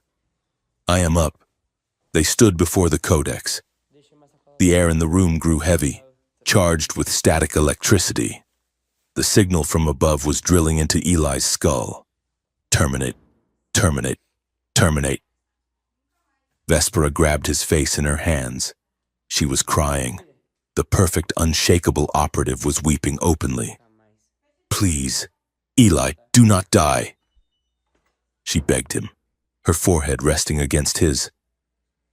"I cannot do this alone. I have been alone for 100 years. Do not make me go back to the dark." Eli looked at her. The pain was blinding, but through the pain he felt her. Not her memories this time, but her presence. Her fierce, terrifying love. He raised his hand, trembling, and wiped a tear from her cheek. It was cool, like mercury. "You are not alone," he rasped, "and you are not a weapon. Do not surrender yourself to them. Vespera, not for me, not for anyone. We do this together." She nodded. Together. She placed her hand on the codex. Eli placed his hand over hers. The crystal turned a deep, blood red. "Repeat the words." Vespera's voice shook, then steadied into the iron tone of command. "I, Vespera of the High House, yield my venom to no master but the truth." Eli repeated it, his voice gaining strength as the words vibrated in his chest. "I, Eli Mercer of Earth, yield my blood to no master but the truth." The signal from above spiked, a final attempt to shatter him. Eli's knees buckled. Vespera caught him, holding him up with every ounce of strength she possessed. "We declare the bond." She screamed the words at the ceiling, at the council, at the universe. "We declare the bond," Eli shouted. "It is our choice. It is our life." They spoke the final line in unison, their voices merging into a single harmonic note. The codex flashed, a blinding pulse of gold light that shot upward, through the ceiling, through the floor of the council chamber, and out into the void. The pain stopped. It didn't fade. It vanished. Instantly, the roaring in Eli's head was replaced by a sudden, profound silence. And then, the warmth began. It started in his chest, where his heart was beating a steady, powerful rhythm. It spread to his limbs, washing away the fatigue, the fear, the agony. It felt like standing in the sun after a long winter. He took a breath, a deep, clean breath. He felt Vespera, but it wasn't the chaotic noise of before. It was clear. He felt her relief, her exhaustion, and a fierce, burning calm that matched his own. They were no longer two frantic signals trying to sync. They were a single, stable frequency. Eli opened his eyes. The world was sharp, high definition. He could see the dust motes dancing in the light. He could hear the hum of the station's gravity plating. He looked at Vespera. She looked radiant. The tension had left her face, leaving her looking younger, softer, yet infinitely stronger. "Did it work?" she whispered. Eli smiled. He felt the venom in his veins, not as a poison, but as a second immune system, knitting his cells together, making him something more than human. "Yeah." He squeezed her hand. "It worked. I feel incredible." Above them, the screens in the council chamber flickered. The red termination authorized warning vanished, replaced by a gold sigil. Bond locked. Sovereign status confirmed. Interference illegal. The termination signal emitter burned out with a loud electrical pop, showering sparks over Soren's VIP box. In the chamber, the silence was absolute. Then, the murmuring began. The delegates were checking their data pads. The evidence Eli had uploaded was spreading like wildfire. Heliox dynamics involved in slave trade. Counselor Soren implicated in high treason. Venom bond proven consensual. Vance, the Heliox executive, looked at his tablet, then at Soren. He stood up, buttoned his jacket, and walked out of the box without a word. Soren watched him go. She looked at the gold sigil on the screen. She looked at the delegates turning toward her with bared teeth and raised accusations. She had lost the narrative. But Soren Vale was not a woman who accepted defeat. If she could not rule the station, she would break it. She tapped a code into her wrist comp. Execute Protocol 0. The station shuddered, deep in the superstructure. Explosive bolts detonated, severing the primary power couplings. The lights in the chamber died, replaced by emergency red strobes. Sirens began to wail, a mournful rising tone that signaled structural collapse. Soren's voice cut through the darkness, amplified by her emergency comms. "Attention, citizens. The traitor Vespera has sabotaged the reactor. The station is critical. Evacuation is impossible. Martial law is in effect." She was burning the house down to hide the bodies. A swarm of drones descended from the ceiling vents. These were not police drones. They were war machines, heavy and armed with kinetic rounds. They opened fire on the crowd. Panic erupted. Delegates screamed, scrambling over seats, trampling each other to reach the exits. In the oath room, Vespera and Eli heard the explosions. "She is destroying the evidence." Vespera looked up at the shaking ceiling, and the witnesses. Eli grabbed her hand. "Let's go say hello." They ran back up the stairs, bursting through the ruined doors of the oath room and back into the council chamber. The scene was a nightmare. Smoke filled the air. Drones were strafing the seating tiers. Guards were firing blindly. Eli didn't hesitate. He felt a surge of adrenaline, but it was controlled, focused by the bond. He saw the layout of the battle instantly, the choke points, the safe zones. He grabbed a discarded stun rifle from a fallen guard. "Cover me." He sprinted toward the central broadcast node. Vespera moved with him, deflecting drone fire with her energy blade, carving a path through the chaos. Eli vaulted onto the podium. The main terminal was smashed, but the emergency feed was still active. He slammed his hand onto the activation panel. Live. His face appeared on every screen in the station, and on the public broadcast buoys relaying to the entire sector. He was bleeding. His clothes were torn. The purple Venom sigil on his neck was glowing with a fierce, steady light. He looked directly into the camera. "Stop running!" His voice boomed over the screams. "Everyone, stop! The reactor isn't critical. The station isn't collapsing." He pointed a shaking finger at the VIP box where Soren was trying to escape. "She is doing this. Counselor Soren is attacking you because you saw the truth." The panic in the room faltered. Delegates looked up at the giant screens. They saw the human, the asset, standing tall amidst the fire. "I am Eli Mercer," he shouted. "I am not a biological asset. I am not a weapon. I am a man who chose his own fate." He ripped the collar of his shirt, exposing the glowing bond mark fully. "This isn't a brand of ownership. It is a mark of survival. And we are done being owned by people who think power is more important than life." He looked at the camera, his eyes burning. "Heliox Dynamics, the High Council. You want a war? You just started one.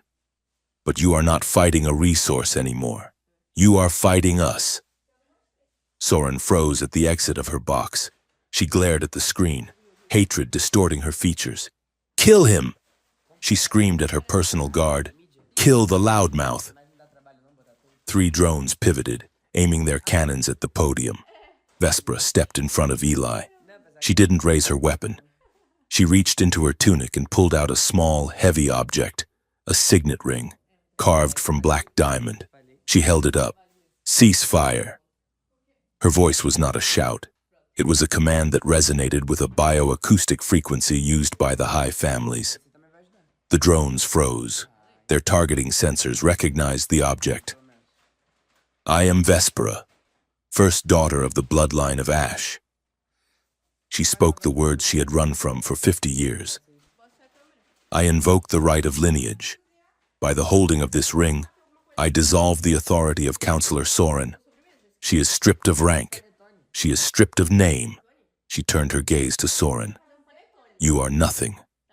The guards looked at the ring. Then they looked at Soren, slowly, one by one. They lowered their weapons. The programming of the High House overrode the paychecks of the Council. Soren looked around. Her coup had stalled. Her authority was shattered. But she smiled, a tight, victorious smile. She held up a small vial. Inside, a drop of red blood swirled in suspension. Eli's blood, harvested from the podium where he had collapsed. "You keep the station, princess," Soren called out, her voice thin over the distance. "I have what I came for, the compatibility marker." She stepped back into the shadows of the escape tunnel. "You may have saved the prototype, but I have the recipe. We will make more, thousands more, and they won't have your stubborn mouth." She vanished. Vespera started to run after her, but the station shuddered violently. A massive shadow fell over the council chamber, blocking out the starlight through the glass dome. A ship. But it wasn't a council ship, and it wasn't a Heliox freighter. It was an Ethel Guardian dreadnought, a living warship the size of a city, its hull pulsing with deep, regal purple light. Vespera stopped. She looked up at the Leviathan hanging above them. The bond in Eli's chest gave a nervous flutter. "Is that backup?" Eli asked, walking up behind her. "No." Vespera's shoulders slumped. She looked at the ring in her hand, then at the massive ship descending. "That is my mother." She turned to Eli, her expression a mix of apology and dread. "Soren escaped with the sample. The council is in ruins, but my family, they do not make requests." A beam of light shot down from the dreadnought, illuminating the podium. A voice, amplified to godlike volume, shook the glass of the dome. Vespera of Ash, you have returned. The voice was cold, regal, and terrifying. Bring the mate. We will inspect the union. Eli looked at the light, then at Vespera. He took her hand. The bond between them felt like a steel cable, unbreakable. Inspect the union? Eli adjusted his torn tunic, trying to look presentable for a mountain-sized spaceship. Well, I hope she likes salvage engineers. Vespera squeezed his hand, a dry laugh escaping her lips.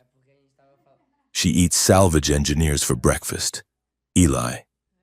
She looked at him, and for the first time, there was no fear of the future, only the readiness to face it. Ready? Eli grinned, though his heart was hammering. Ready. They stepped into the light together, the beam of light that pulled them up to the Ethel Guardian dreadnought. The sovereign coil was not like the mechanical teleporters of human science fiction. It felt like being swallowed by a throat made of sunshine. Eli landed on a deck that was soft and warm, pulsing with a faint rhythmic thrumming. He stumbled, his equilibrium shot, but Vespera was there instantly, her hand steadying him. Do not show weakness, she whispered, her voice barely moving her lips. They smell it. Eli straightened his jacket. It was torn, bloody, and covered in dust from the council station, but he smoothed the lapels with exaggerated dignity. I am fine. Just a little motion sickness. And terror. Mostly terror. They were standing in a docking bay that looked more like a cathedral. The walls were grown from purple obsidian, ribbed with glowing veins of gold biomatter. And they were not alone. Hundreds of courtiers stood in perfect silent rows.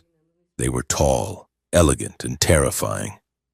Each one wore a mask made of living porcelain that shifted expressions with the wearer's mood, though currently, every mask was set to a frozen, neutral stare. At the end of the hall, seated on a throne that seemed to grow out of the floor itself, sat the matriarch, Lady Valerius of the House of Ash, Vespera's mother. She was 10 feet tall, her armor woven from iridescent beetle shells and silk. She did not wear a mask. Her face was a sharper, colder version of Vespera's, ancient and unlined. She looked at Eli not as a person, but as a biological curiosity, a prize pig at a county fair. Bring the carrier forward. Her voice resonated in Eli's chest, vibrating his ribs. Vespera squeezed Eli's hand, a silent warning, and led him up the long aisle. The bond between them was tight, a steel wire of anxiety. Eli could feel Vespera's memories flashing in the back of his mind, kneeling on this floor, bleeding from training accidents, being told she was too small, too soft, too human-hearted. They stopped at the foot of the throne. Matriarch. Vespera bowed her head stiffly. I present Eli Mercer, the survivor. Valerius stood up. She descended the steps, moving with the fluid, unnerving grace of a giant snake. She circled Eli, her eyes scanning the glowing purple sigil on his neck. Remarkable. She reached out a clawed finger, tilting Eli's chin up. A human. Short-lived, fragile, mentally slow. And yet, the venom sings in him. Eli met her gaze.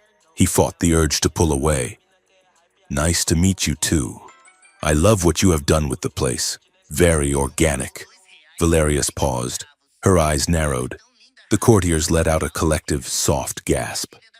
No one spoke to the matriarch with casual wit. Vespera stiffened, but Eli felt a flicker of amusement spike through the bond from her. He has a tongue, Valerius observed. A pity. We can remove it if it becomes tiresome. She turned back to Vespera. You have done well, daughter. You have secured the only known compatible male outside the high bloodlines. Soren was a fool to try and kill him. He is the key to the next 1,000 years of our dominance. She swept her hand toward the courtiers. He will be honored. He will be kept in the gilded spire. He will be fed the finest nutrient pastes. And you, Vespera, will resume your station. You will guide him. You will manage his cycle. You will ensure he produces viable genetic material. Eli felt the cold trap snap shut. They didn't want to kill him anymore. They wanted to milk him. They wanted to turn him into a stud horse for a new breed of super soldiers. I am not a pet. Eli stepped back, pulling his chin from her grip. And I am not staying in a spire. Valeria smiled, and it was terrifying. You are a bonded asset, human. You belong to the Venom, and the Venom belongs to this house. You have no choice. We have the law of two. Vespera spoke up, her voice hard. We declared it in the oath room. The bond is sovereign. Valerius laughed. It was a dry, rustling sound. Laws are for the weak. Vespera, we are the lawmakers. You are tired. Go to your quarters. We will discuss your consort's breeding schedule in the morning. The quarters they were given were more like a luxury prison cell. It was a suite of rooms with walls of translucent crystal that looked out into the swirling nebula the ship was passing through. The furniture was grown from soft, velvet-like moss. There were no doors, only force fields that hummed with lethal energy. Eli sat on the edge of a moss bed, staring at the nebula. Breeding schedule, he muttered. I cannot believe she said breeding schedule. I haven't even taken you on a proper date yet. Vespera paced the room. She had removed her armor, wearing only the soft tunic she had been given. She looked trapped, a tiger in a glass box. She does not care about dates, Eli. She cares about power. She stopped, looking at him. I am sorry. I brought you from one cage to another. Eli stood up and walked over to her. He reached out, ignoring the force field hum, and took her hands. Hey, we are still breathing. We are still together. And I am pretty sure I saw Riff and Dr. Cade being escorted to the guest wing. If Riff is here, chaos is inevitable. Vespera smiled weakly. You are surprisingly optimistic for a man who has been designated a genetic brooding mare. I am a salvage engineer. Eli grinned. I look at a wreck, and I see spare parts. We just need to find the loose wire in this place. The loose wire appeared 2 hours later, in the form of a dinner invitation. It was a welcome feast for the new asset. The banquet hall was a long table floating in a zero-gravity chamber. The guests were the high-ranking members of Vespera's house, all wearing their porcelain masks. Eli and Vespera floated at the head of the table, tethered by gravity cuffs. The food was a series of gelatinous spheres that tasted like seasoned copper. Eli poked at one with his fork. So, Eli said loudly, his voice echoing in the silent hall. Is this chair grown or built? Because it keeps trying to massage my lower back, and I have not consented to that level of intimacy yet. A few of the courtiers shifted uncomfortably. Masks twitched, a courtier to Eli's left. A man with a mask resembling a hawk leaned in. It is living coral, Asset Mercer. It responds to your stress levels.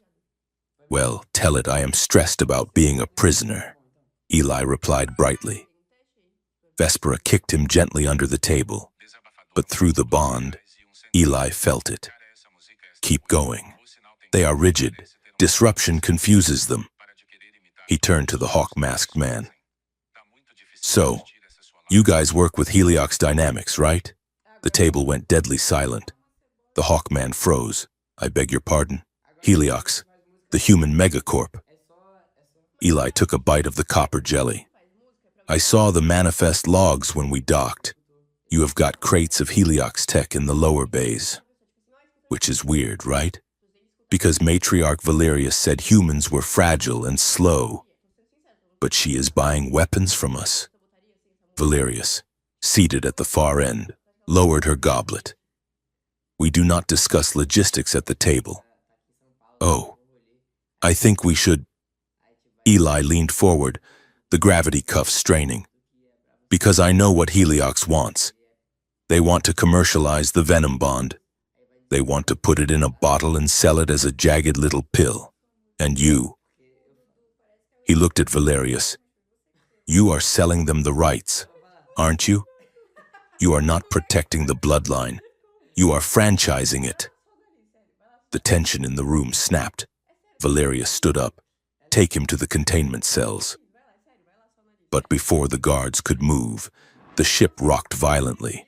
The lights flickered red. A holographic projection exploded into the center of the room. It was not the matriarch's seal. It was Soren. Her face was distorted, massive, filling the zero-G space. She looked ragged, manic, sitting in the cockpit of a shuttle. You think you have won, Valerius? Soren's voice screeched over the speakers. You think you can hoard the prototype? She held up the vial of Eli's blood. I have cracked the code. I don't need the body. I just needed the frequency. She pressed a button on her console. Protocol override initiated. A high-pitched whine pierced the room. It was different from the kill signal.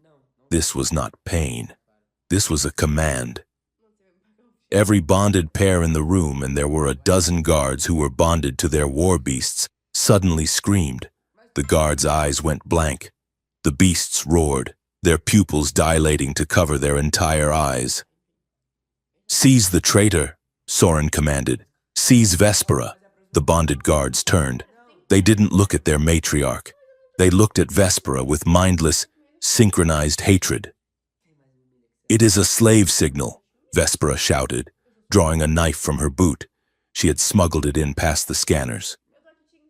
She is using your marker to hijack the bond. She is turning every bonded creature in the sector into her remote-controlled drone. Eli felt the signal hit him. It was a cold, oily voice in his head. Obey, obey, obey. But he had the law of two. The sovereign lock he and Vespera had forged in the Oath Room acted like a firewall. The command slid off him like water off glass. Eli. Vespera grabbed his arm. We have to stop the broadcast. Where is it coming from? Eli yelled, dodging a plate thrown by a mind-controlled courtier. The communications spire, at the top of the ship. Valerius was shouting orders, but her guards were ignoring her, attacking the guests. The matriarch was powerful, but she had lost control of her own biology. Vespera and Eli kicked off the table, propelling themselves through the zero-G chaos toward the exit. The run to the communications spire was a blur of impossible geometry, because the sovereign coil was grown. There were no stairs. There were hanging bridges of spun glass, pulsating tubes of muscle, and vast atriums where gravity shifted depending on where you stood. They sprinted across a bridge that spanned a chasm of glowing reactor fluid. Behind them, a pack of bonded warhounds, their minds enslaved by Soren's signal, scrabbled on the glass, jaws snapping. Faster! Vespera shouted. She leaped over a gap in the bridge, landing in a roll. Eli followed, his human legs burning. But the venom in his veins gave him stamina he shouldn't have possessed.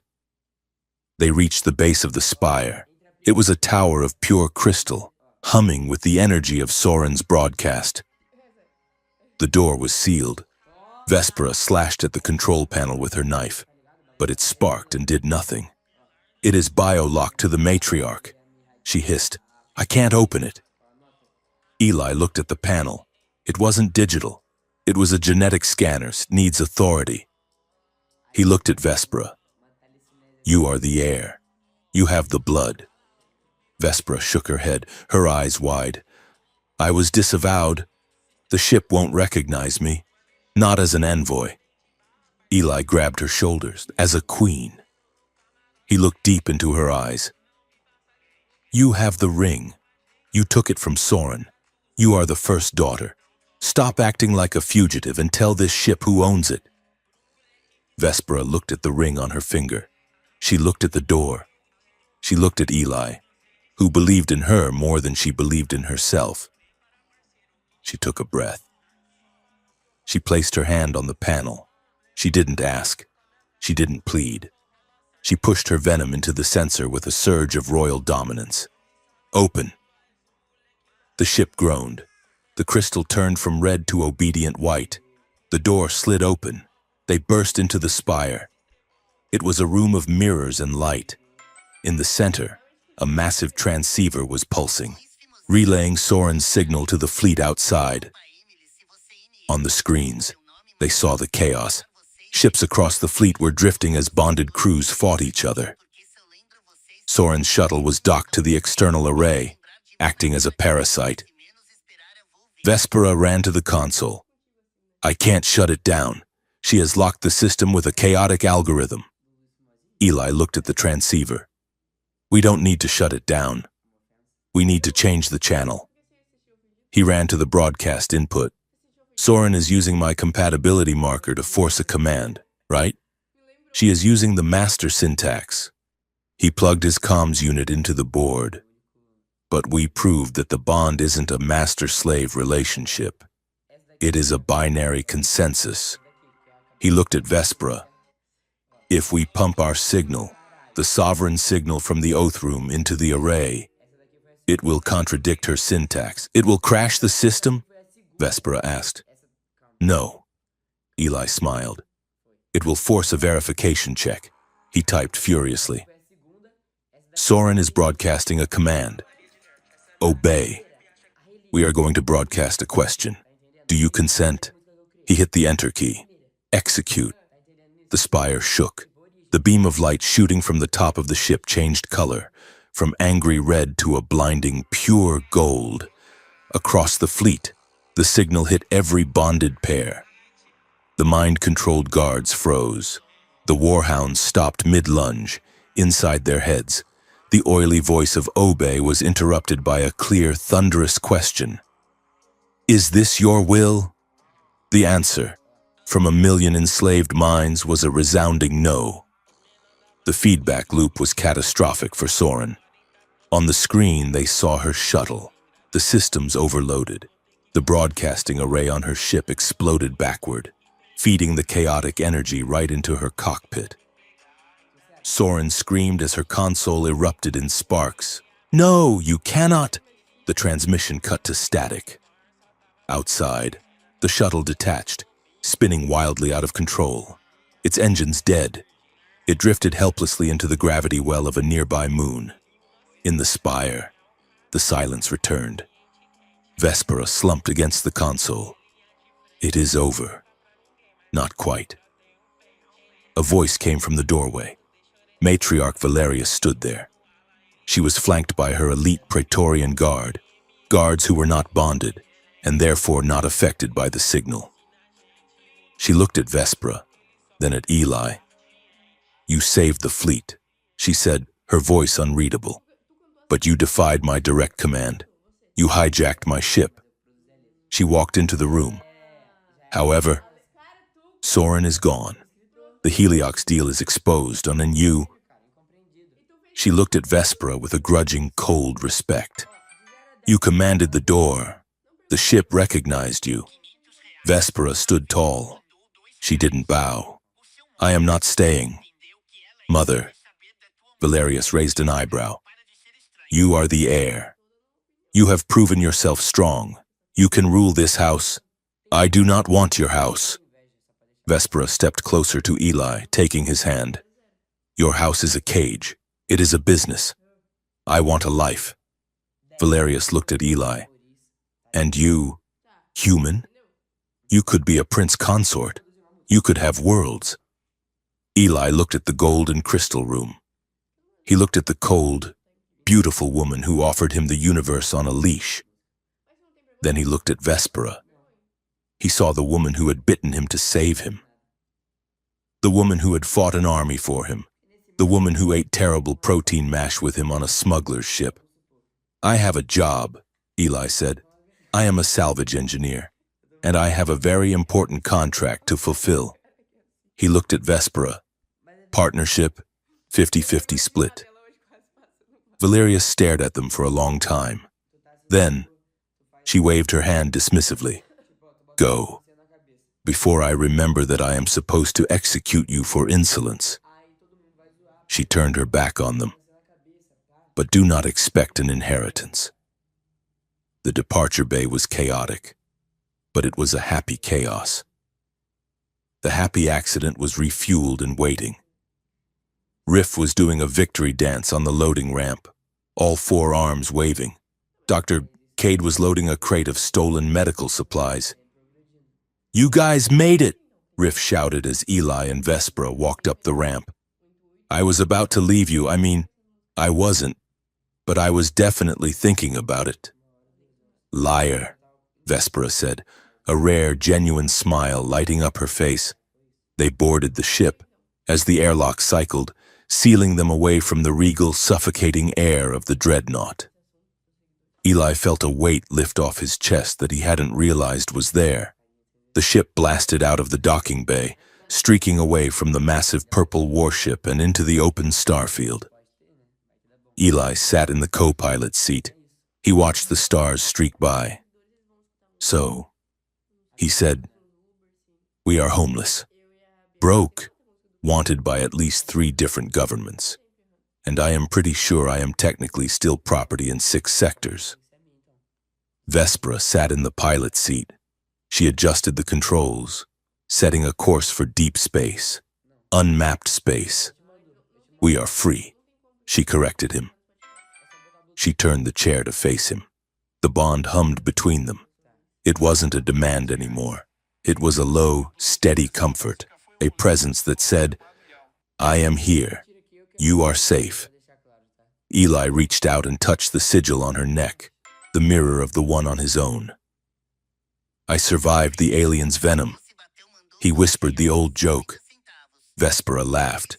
It was a beautiful sound, devoid of masks or protocol. "And now you must mate with her." She finished the line, but there was no irony in it this time. Only promise. Maybe later. Eli leaned back, closing his eyes with a contented sigh. "Right now, I just want to see what is out there." Vespera engaged the warp drive. "Then let us go look." The stars blurred into light, and the small, beat-up ship vanished into the infinite dark, carrying 2 souls who had found the only thing in the universe that couldn't be bought, sold, or broken: each other.